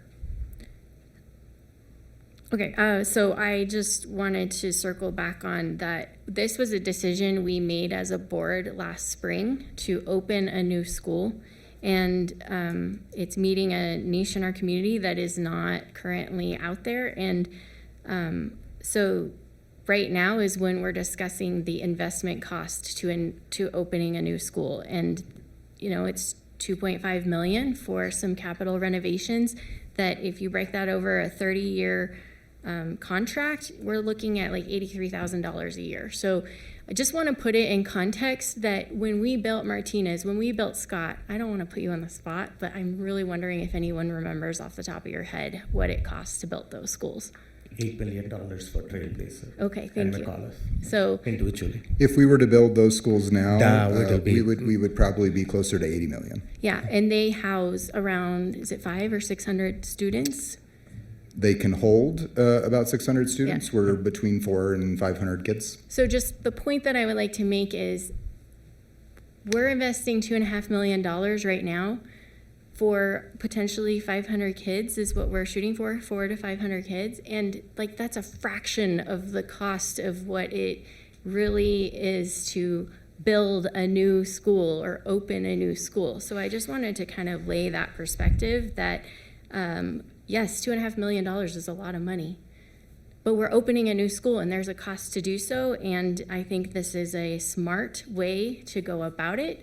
And partnering with UCCS and the various community partners and having a board that has members that are experts in their fields and can help really guide that school to be a phenomenal opportunity for students to then pursue their dreams as they get into, whether it's secondary or if they're earning their post-secondary electives in high school. That's pretty amazing. So I want to remind everyone that we had made this decision to open a school, so we're not trying to rehash that decision. If you want to go back and watch those conversations, the dates of the work session and the meetings were February 7th, 14th, and 28th of 2024. So those recordings will be posted on board docs. And so if you're kind of like, wait, what is this? I encourage you to go back and watch those recordings so that you can kind of get an understanding of the process of how we came to the decision to open the school, and now we're choosing to invest and put our money where our mouth is. So, thanks. Thank you. Director Carey. I'll be fast, I promise. I don't have any questions. I mostly just want you to correct me if I say this wrong, okay? So just going back to the alternate governance model and the board that is directly interacting with CSST. It's always good to go back to primary sources on this stuff, so I just wanted to briefly share what I found here. So in the Innovation Zone application, there is a list of various waivers that you submit to the state and say, here are places in state statute that we would like a waiver from. Charter schools do this as well. Innovation zones or schools within Innovation Zone do this as well. And one of the things directly called out is governance by a nonprofit board responsible for the supervision and evaluation of the principal who is then responsible for the oversight of day-to-day operations. But the point I want to make is actually this. If you go back to the original state statute for innovation zones, for those of you who care, this is Colorado Code 22-32.5-105. This is a list of suggested innovations, so suggested things that you can try. 1H is school governance and the roles, responsibilities, and expectations of principals in innovation schools or schools within an innovation school zone. I found an associated kind of guidance book published in 2022, and it includes that text, and then it has a sub-bullet that explicitly calls out alternative governance models implemented in innovation school zones, which can include delegation of management activities to a nonprofit organization. So I'm not a lawyer, I'm not a historian of how this has worked since the statute was passed. The idea of an alternate nonprofit board is a little strange to me as well, but I want to make sure we don't overstate the case. This is in fact something state statute explicitly says you can try. Thank you. You have anything to add to that, Dr. Comfort? That was accurate. Okay. Thank you. I appreciate that. And one point of clarity, there has been a lot of emails that the board has received about this request for $2.5 million and how that impacts, or if there is any impact with the situation that is happening at Jankins Middle School. Could you elaborate on that so our community has clarity about the budget resources? Yeah, absolutely. As I believe Superintendent Gall stated earlier, we are prepared with funding to address Jankins as well as continue our capital program. We will also, if the board chooses to vote, be able to support the CSST program. And so those are not in competition with each other. There's no way, regardless of the vote of the board, we will address the needs at Jankins in our capital budget. Okay, thank you for the clarity. And Superintendent Gall, I'm going to direct this question to you. Again, the board has received several questions about your role on the CSST board. Again, for the clarity for the community, could you elaborate on that? Yeah, I'll just pivot back to you. I know you had this reviewed by council, and without speaking for council, I believe that there was no conflict. We certainly have several members of our community who serve on several boards. If there's ever a need that this board would ask me to recuse on a vote from CSST, I had committed to be able to do that. The purpose of my role on that board is the tripartite relationship between K-12, higher ed, and industry. That's the actual model that we're trying to bring forward here, is that those three players, and again, I appreciate the fact that Chancellor Sobanet's name has come in to the setting, as well as our UCCS higher ed partner. By design, we're supposed to be on this board to break down the barriers that exist for children right now. We generally graduate children, of which, and I'll paraphrase for both Mr. Bolton and Ms. Sobanet, that both of them say to us are not prepared for what they have to do in higher ed. And then both of them graduate children, of which our local community, particularly our tech community, says these children are not prepared for the workforce environment. The design of this school, the innovations asked for, are to close that gap. That is the design of this school, is to do something that no one has done before, which is why is it that we hand a graduation diploma to somebody then that has to take remediation courses when they get to high school? And then why is it that kids when they get to college, and when they graduate college, they're not prepared for the workforce? If Jonna were here right now, she would tell you the percentage of unfilled technical seats in a city that is marketing itself as Tech City and as having large federal government between Space Command, the United States Army, and the United States Air Force, who all have high technical demands. We can't fill our own positions with our own student population. The goal of this school is to bring those three parties together to say, can we do this differently than it's ever been done before? We're excited for the opportunity, and I think that's been presented here clearly. a second time over after having gotten state board. And for those who watched the state board, many different opinions on the state board. It was a unanimous vote when we went up there last April, and some of the comments, so you could pull those tapes. We'll also make those links available. Several board members saying this is the exact type of initiative that we expect to have happen from innovation law, because nobody is thinking this way about how to solve the challenges. Nearly 20% of our children graduated last year. We have the documentation through our Future Ready team that said they did not have a plan after high school graduation. Nobody in America can think that that's a good place for children to be, and that's on our watch. Our goal is not the diploma. Our goal is their success into the middle class. We think that this is an opportunity to create pathways through both dual enrollment and certification and on-job training and access to internship, partnership, and apprenticeship in a way that has not been done before. We think we have the right team. We think we have the right plan. We're ultimately accountable to the demand and our ability to deliver. Thank you. And the last question that I have for you, Mr. Bush. You have worked at the village high school that you elaborated on, and now you are starting this program out here. This opportunity that we are talking about at this CSST, is there any other school in the region that offers this type of collaboration, this type of niche education for our students, so focused on K-12, college, higher ed, and then the job sector as well? No, nothing else in the region, and in fact, this is pretty unique in the country. There's a couple pockets that have tried similar things, and I actually got some grant funding to go visit a couple of those places this fall and kind of take their best ideas to bring here, and I think we're going to do it better. Yeah, it's an exciting opportunity for our students. Families make the choice. We provide them opportunities at our schools. Families eventually dictate where their students want to go to schools to. And if you provide excellence of education in your school and the school at a school of minds type of approach, there are going to be a group of students this is going to be very appealing to them that our traditional high schools do not meet. And your enrollment in the coming years is going to determine if you are successful or not.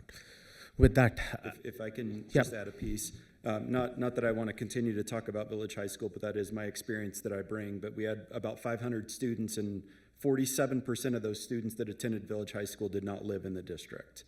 In fact, about 150 of those students that came to Village High School were actually District 11 residents. And so part of the idea is we've got to create unique programs here to keep our kids here and be able to meet that need.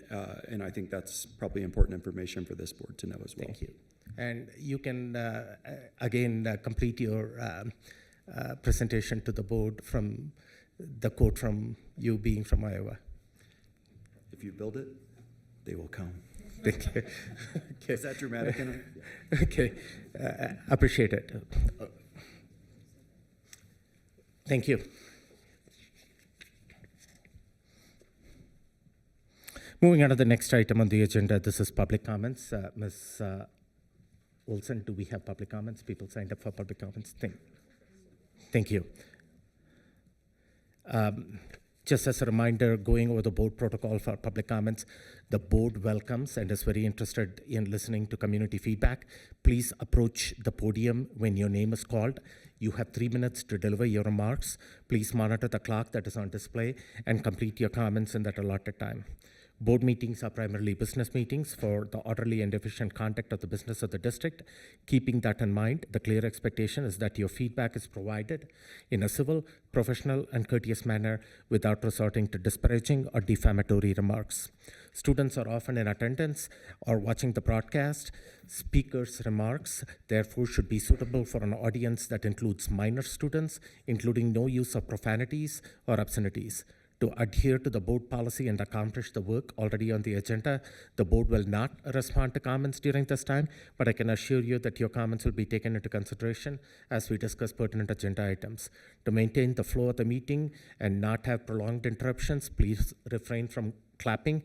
If you want to show support or solidarity to a speaker, please stand as the speaker is talking or use a silent applause. Lastly, the statements made by the public do not reflect the views of the board or the district. With that, the first comment is by a D11 student from Eastlake, Crystal Frank, Miss Crystal Frank. Come. Are you the, what is that? Parent. Okay. Okay. Oh, you're not a student? Not a student, but a parent. Okay. Sounds good. But you can still make your remarks. Come on over. You are the first one on the list. Mr. Crystal Frank, you're not a D11 student, but a parent. Can you lower the microphone? Thank you. Perfect. So Eastlake High School plays a critical role in our community by providing an alternative education option that focuses on innovation, personalized learning, and addressing the specific needs of their students. Eastlake ensures that their students have access to quality education choices that better suit their child's needs, styles, and academic needs. Furthermore, Eastlake continues to benefit our community by fostering educational diversity, improving student outcomes, and creating a more dynamic educational landscape for our at-risk youth. I believe Eastlake is the only school in El Paso County that gives our youth the chance to succeed without persecution or bias.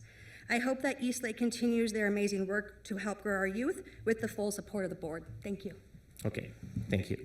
There are 2 D11 students signed up here. So usually we call D11 students first. So I apologize in this case, a parent came and spoke first. Is there Devin Summers, a D11 student from Coronado High School? Mr. Devin Summers. Thank you. You can adjust the microphone. My name is Devin Summers. I'm a D11 student and have been for most of my life. D11 has shown recently that the board is only concerned with how they are perceived in public eye. Yes, ma'am. Yes, ma'am. Okay. It's okay. Sorry, you will get through. You will get through. This attempt of spending $2.5 million for a school to house 100 students. Freshmen is nothing more than disrespect for the 100 of D11 students. Oh, sorry, my heart's like beating super fast. $2.5 million for a school to house 100 students, freshmen, is nothing less than disrespectful for the hundreds of students at schools with crumbling walls. Sure, the new tech and charter school will bring attention to the board. Wow, look at what they accomplish. Meanwhile, why loyal residents and children are pushed to the back and discarded. I can't believe this even has to be discussed. No one should be renovating new locations to start new schools when you can't support and upkeep what you already own. Parents count on schools to keep what is best for the children at the forefront. As a mandatory reporter, if these conditions were a child's house, I lost my spot. A child's home, we would be calling social services, but the district seems it's acceptable and would like to say that I am shocked, but the Board of Education continues to show they are only concerned on how they look on paper. I'm hoping the attention of this situation at Jankins brings the accurate representation of the board to light. I would love to say that I am at a loss for words with this situation, but I have few to start. Disrespectful, unacceptable, and disgraceful, and more. Jankins is what my school recommends to parents for their middle school transfers because the school we feed into, Jack Swagger from McAuliffe, is far worse. What do we tell them now? You have known for close to a decade of these growing problems, and the situation in mid-year is displacement.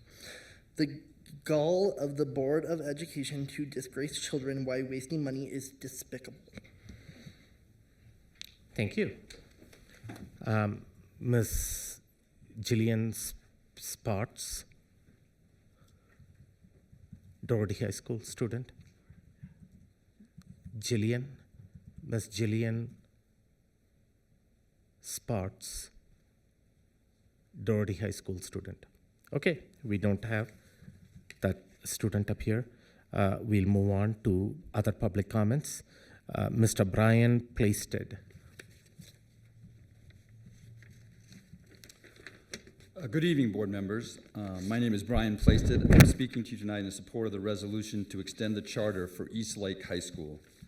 My daughter graduated from Eastlake in June of 2023, and her 2 years at the school were the culmination of her public school journey. Through the years, she has been diagnosed with a number of challenges, including dyslexia, ADD, autism, and an intellectual disability. She started with 5 years at our neighborhood elementary school, kindergarten through 4th grade. She had great teachers, but the class sizes prevented them from being able to adequately address these challenges for her. We decided to homeschool her in 5th grade and continued for the next 5 years, focusing on Barton Reading Program for dyslexia, writing, basic math, history, and science. In 2019, we read an article in the Gazette about Eastlake High School. The small class size, tailored program, and emphasis on support to the students were very appealing. We visited the school, but the onset of the COVID pandemic pushed back her start until May of 2021. From the beginning, we were amazed at the support that our daughter received and the educational gains that she made. Entering as a 10th grader, we expected our daughter to complete her graduation requirements in 3 years. With the support of her teachers and staff, and especially want to note Don Nelson and Principal Barry as key for her success, she was able to accomplish that goal in 2 years. She had always struggled in math, but was able to complete the algebra requirements for graduation. But in addition to an education, the school also gave her confidence and the ability to identify her strengths as well as areas for improvement. Our daughter is currently volunteering in an elementary special education class in a local public school and is working with the Department of Vocational Rehab to find work matching her skills. We strongly believe in Eastlake High School and the educational benefits that it provides to students who have not done well in traditional public schools. We have recommended the school to many of our friends, including 2 who have also graduated from Eastlake. I strongly recommend that you approve the resolution extending the charter for Eastlake High School. Thank you. Thank you. Mr. Joseph Shelton. Good evening, board members and Mr. Gall. My name is Joseph Shelton. I am a D11 constituent, taxpayer, and a 10-year alumnus of Palmer High School. Tonight, I stand here deeply disappointed by the choices being considered by this board. I want to be clear that I heard tonight that the funds are coming from different areas. Whether that is the case or not, my speech remains the same in terms of the funding. I'll say MLO, but I'm talking about all the funds. You're voting tonight to allocate $2.5 million from the Mill Levy Override Fund to a non-operational innovation school. Let me remind you, the MLO ballot initiative was approved by voters to support existing public schools, not to fund new ventures. To be clear, I am not opposed to CSST or providing them with resources, but allocating $2.5 million while our current schools are grappling with urgent needs is simply not the right priority. Let's consider how this money could better serve our students. First, Jankins Middle School could still be open if these funds had been directed towards its repair needs that have been known for decades. Issues at Jankins date back to at least 2003 from prior students' information, yet the district only acted when it was too late. Now students are displaced, families are inconvenienced, and our community has lost an essential asset. Second, school infrastructure is in need of upgrades. Air conditioning and heating systems across the district are failing. As we stand in the middle of winter, some classrooms are barely staying warm. Next week, temperatures will drop into the negatives with highs barely reaching 39 degrees. How can we expect students to focus on learning when they're freezing in their seats? Third, our teachers deserve better. The MLO funds were meant to help with retention by offering competitive salaries. Instead, you provided raises that barely adjust the rising cost of living. Teachers deserve pay that reflects their immense contributions, not token efforts that leave them undervalued. Fourth, our district is grappling with a bus driver shortage that has real consequences for families. At a board retreat about a year ago, former CFO Glenn Gustafson warned that by 2030, District 11 might only provide transportation for students with disabilities. Parth, your response to this matter of laughing and dismissing it as a future board's issue was both shocking and unacceptable. Our transportation challenge demands action now, not apathy. Finally, mental health resources are critically underfunded. When voters approved the MLO, they anticipated investments in counselors, nurses, psychologists, and social workers, professionals who are vital for our students' well-being. While you've added school resource officers to middle schools, you've fallen short on fulfilling essential commitments to mental health. This board has repeatedly failed to honor its promises, eroding trust of parents, teachers, staff, and community members. Teachers ask for fair wages, and you've responded with inadequate raises. They ask for basic supplies, and you've provided temporary fixes that still leave them short. Staff members spoke out about your dishonesty, and you terminated their jobs. You've even ended the master agreement prioritizing personal politics over the needs of educators. This pattern of misplaced priorities cannot continue. My name is Joseph Shun, and I am not against CSST. What I am against is mismanagement of funds when our schools are falling apart. That is why tonight I am proud to announce that in November I will be running for the Colorado Springs School District 11 Board of Education to fight to hold this board accountable and focus on true matters. Your time is done.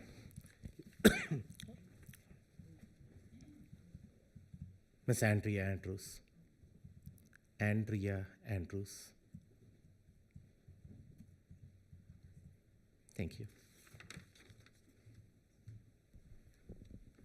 Good evening, everyone, and thank you for allowing me to speak tonight. My name is Andrea Andrews, and I'm a parent of a 4th grader and a 7th grader in D11. I am here today to address my concerns regarding the appropriation of $2.5 million in unbudgeted mill levy funds towards the renovation of the Tech and Innovation School. The expenditure request is for a non-asset of the district, while at the same time my 7th grader's middle school is literally falling apart. The district has had knowledge of the issues at Jankins for a decade, resulting in what is now a hastily assembled stopgap to split Jankins students, notably putting 7th and 8th graders at Doherty High School and removing them from their middle school culture and experience at a time they developmentally need it most. It is somewhat baffling to me as a financial professional that a comprehensive risk management strategy and contingency plan for Jankins was never created with the knowledge of the structural issues that have been brought to everyone's attention over the last decade. You continue to defer maintenance on the building and bury your heads in the sand. The funds being requested from the mill levy will allow the advancement of Mr. Gall's special project, an organization where he holds a board seat. It is implausible to believe the timing of this decision to keep the issues at Jankins private has nothing to do with his desire to appropriate the funds towards this initiative. Colorado law requires school district boards to adopt policies of conflict of interest to prevent this from happening. Mr. Gall's participation on the board for the Colorado Springs School of Technology raises questions on whether he is looking out for the best interest of the over 22,000 students in the district or himself and his new project. My question to you is, can you not see the appearance of a cover-up and conflict of interest that this presents to all of you? While you may be able to convince yourself otherwise, it has been a massive failure of the district to not address the structural issues at Jankins during the past decade in favor of pushing this initiative ahead of the imminent closure of Jankins. It also appears in the mid-year budget revision approvals that capital expenditures for Jankins were not taken into consideration for approval today, even though this issue has been known for over a month. To be honest, the optics of this decision-making and obvious lack of useful communication have been abysmal, and it clearly shows the prioritization of pet projects over all else. Brushing the Jankins community under the rug at the same time that teachers are fighting for their rights with your dissolution of the master agreement and now voting to renovate a non-district asset for $2.5 million has demonstrated that this flashy proposed new school has pulled resources and attention to its benefit as opposed to taking care of the well-known established Jankins. I encourage all of you to do the right thing by your well-performing existing schools and vote no on the mill levy override, which we know now is not happening tonight, for the purpose of the Colorado School of Technology. Thank you for your time this evening. Thank you. I appreciate it. That's the number of people that have signed up for public comments for this evening. So thank you for your public comments, and the board appreciates your feedback. Moving on to the action item, agenda item. The first item on the agenda is the District Review Charter School Renewal Application for Eastlake High School. Director Jankins, can you please make the motion for action item D1, District Review Charter School Renewal Application, Eastlake High School? Yes, it'd be my pleasure. I move that the Board of Education adopts Resolution 2025-15, the renewal application for Eastlake High School. Second. Moved and seconded. Superintendent Gall and the board. This item was reviewed at the meeting last week, at the January 8th regular school board meeting last week. Are there any additional information for the board at this time? There's no additional information. Okay, board, you had an opportunity to listen to the presentation last week and also ask several questions. Do you have any additional questions before I call for a vote? Okay. Seeing none, I do see there are some staff and administration from the Eastlake High School. Thank you again for being here. Roll call, please. Director Jankins, Jorgensen? Aye. Director Malpacum? Aye. Director Nelson? Aye. Director Ott? Aye. The ayes have it. The charter school renewal application for Eastlake High School has been unanimously approved by the board. So congratulations to everybody from the Eastlake High School, the parents who are here, and also the staff who are here. Thank you. And the students who are here either. Thank you. Moving on to the next action item, agenda item. This is for the Community Prep High School. Director Nelson, can you please make the motion for action item D2, District Review Charter School Renewal Application, Community Prep High School? I move that the board adopts Resolution 2025-14, the renewal application for Community Prep High School.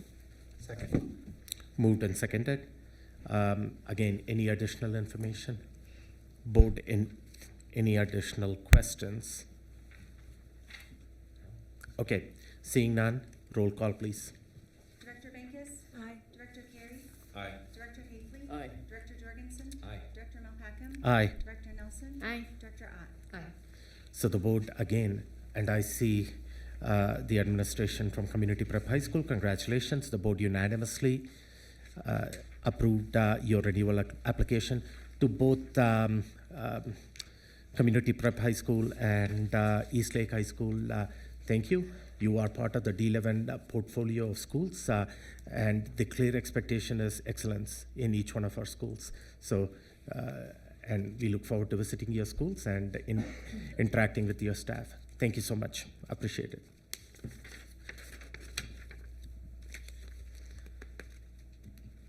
So the budget item D3, this agenda item is postponed to a future meeting of the board as adopted by the board at the beginning of the agenda.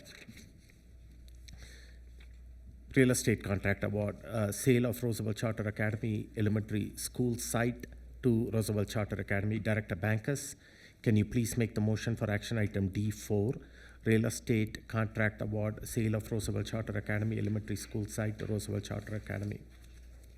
I move that the Board of Education approves the sale of the Roosevelt Charter Academy Elementary School site located at 205 Byron Drive, Colorado Springs, 80910, to Roosevelt Charter Academy at a sale price of $8,150,000, and authorizes Chris Odom, Chief Operations Officer, to execute the documents to effectuate the real estate contract for this school site. Second. Moved and seconded. The board reviewed this contract and received legal advice during the executive session this evening. Superintendent Gall, do you have additional information for the public this evening? I have Chief Odom. Do we require a summary? Yep. Yes. Chief Odom, could you please? Thank you, Superintendent Gall. Good evening, Board of Education. I would like to acknowledge that the principal of Roosevelt Charter Academy, Kate Boyce, is here with us, as is Mike Helwich, who is the broker if you happen to have a real estate question that I can't answer. Just a little bit about the school. First of all, RCA has been our charter partner for nearly 3 decades, has been operating out of this building since 1995. They've been a good tenant and a good partner in our school community. Most recently, they've invested a lot of capital improvements. Last summer, they upgraded their HVAC system, and a couple years ago, they invested $6.8 million of COP money to upgrade that building, improving classrooms, removing portables, upgrading HVAC, adding technology and new furniture. They've been a good tenant.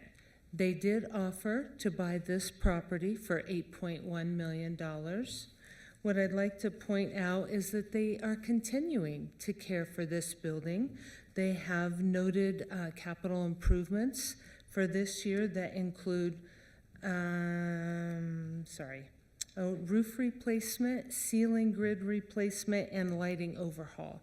They do want to comply and upgrade their ADA access, and in the next couple years, they want to improve preschool space and addition for gym and lab space.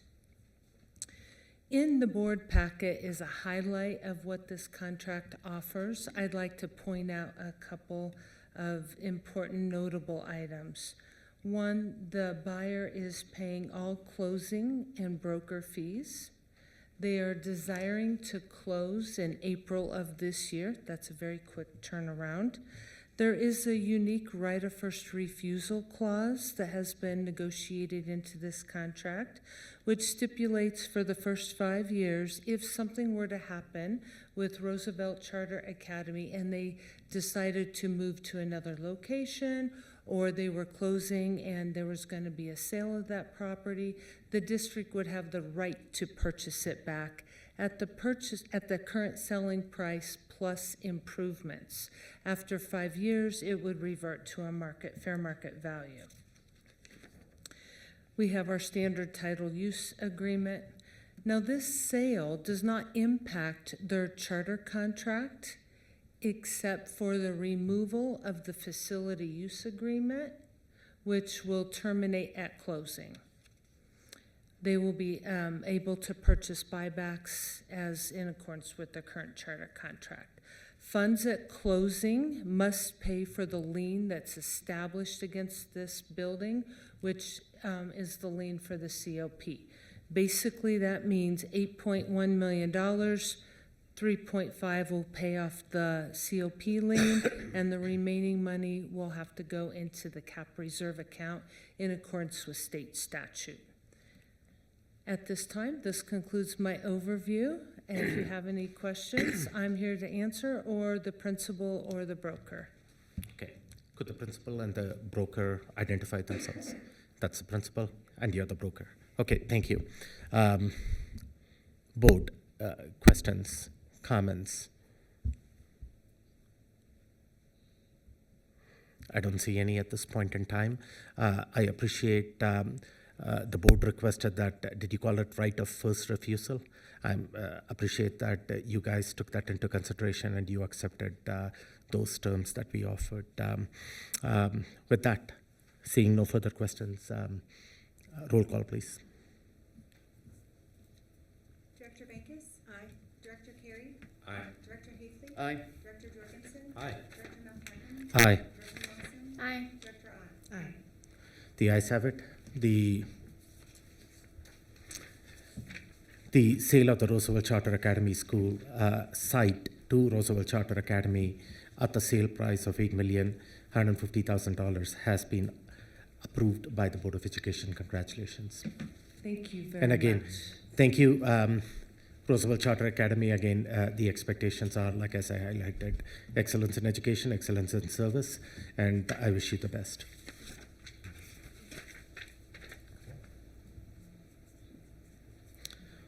Moving on to the next action item agenda, on today's agenda, mid-year modifications to the 2024-25 adopted budget. Director Carey, can you please make the motion for action item D5, mid-year modifications to the 2024-25 adopted budget? Yes, I move that the Board of Education adopts Resolution 2025-16, mid-year modifications to the 2024-2025 adopted budget. Moved and seconded. This item, board, was reviewed last week during the January 8th regular board meeting. Superintendent Gall, any additional information? No.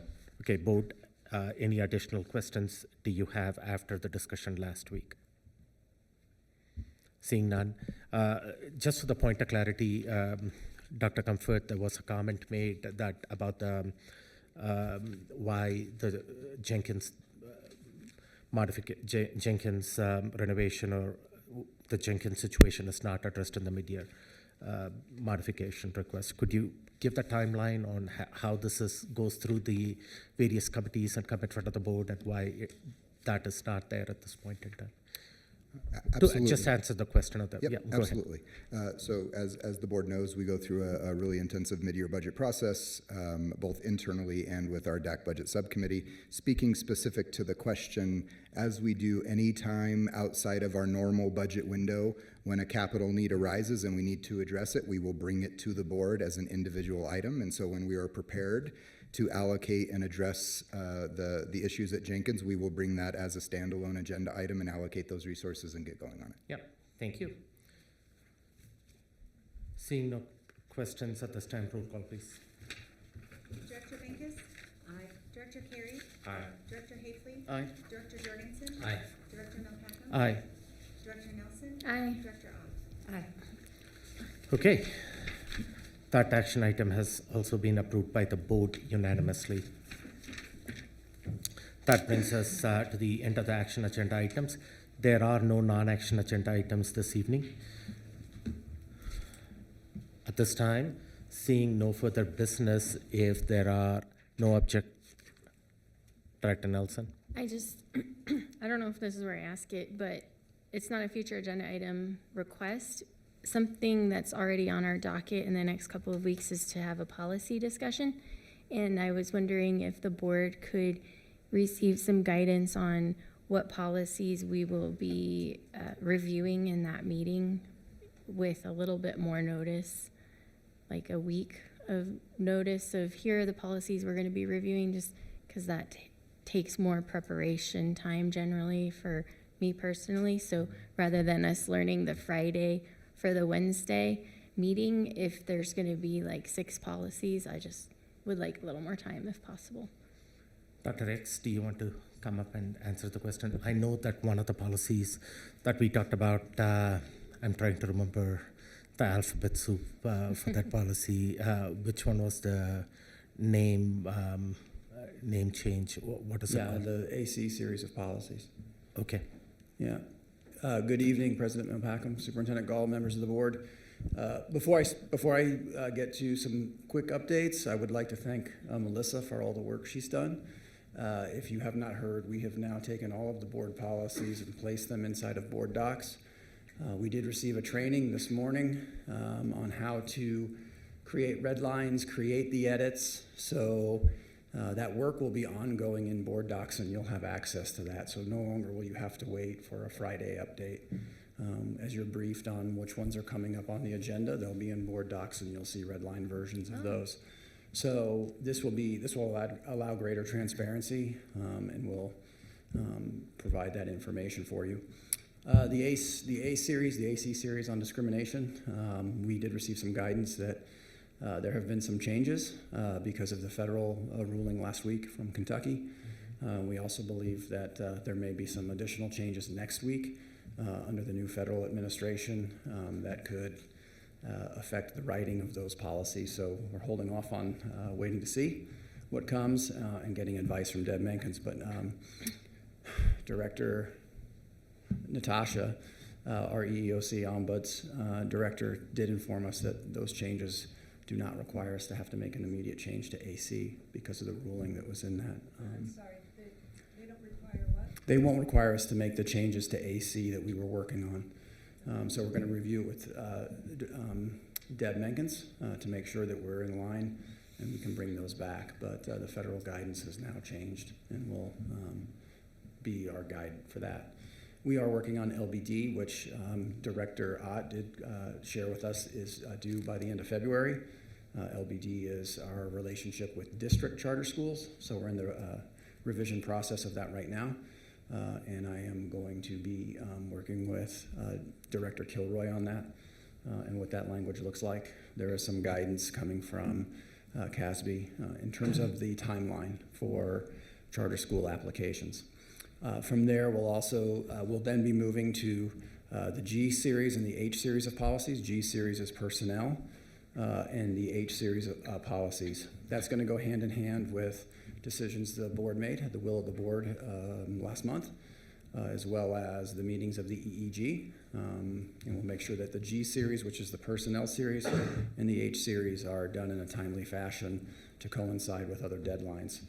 The G series and the H series, I have met with Executive Director of Talent Management, Ms. Harris, and we've already started to begin the work of some initial review and draft of those G series for when we can bring them to a future work session sometime in the coming months or weeks. Okay. So I can talk to you behind, what I mean is I can talk to you offline to ensure if the board needs any of this in a timely manner so they can review and provide input. If you can provide that in a timely manner, so to Director Nelson's request, board directors have the time to process that information, review it, and provide their input. Correct. And for the G series and the H series tonight, I'm here for the work session to glean whatever guidance and the will of the board is related to those. Okay. And policy ACA was the one that I referenced, the name change policy. Yes, policy AC and policy ACA. We're going to make sure we wrap everything together because there were some umbrella policies that had some revisions at that time too. Okay, thank you. That answer your question? Yes. Okay, thank you. Okay. Seeing no further business, if there are no objections, this meeting will adjourn at 7:46 p.m. The meeting is adjourned at 7:46 p.m.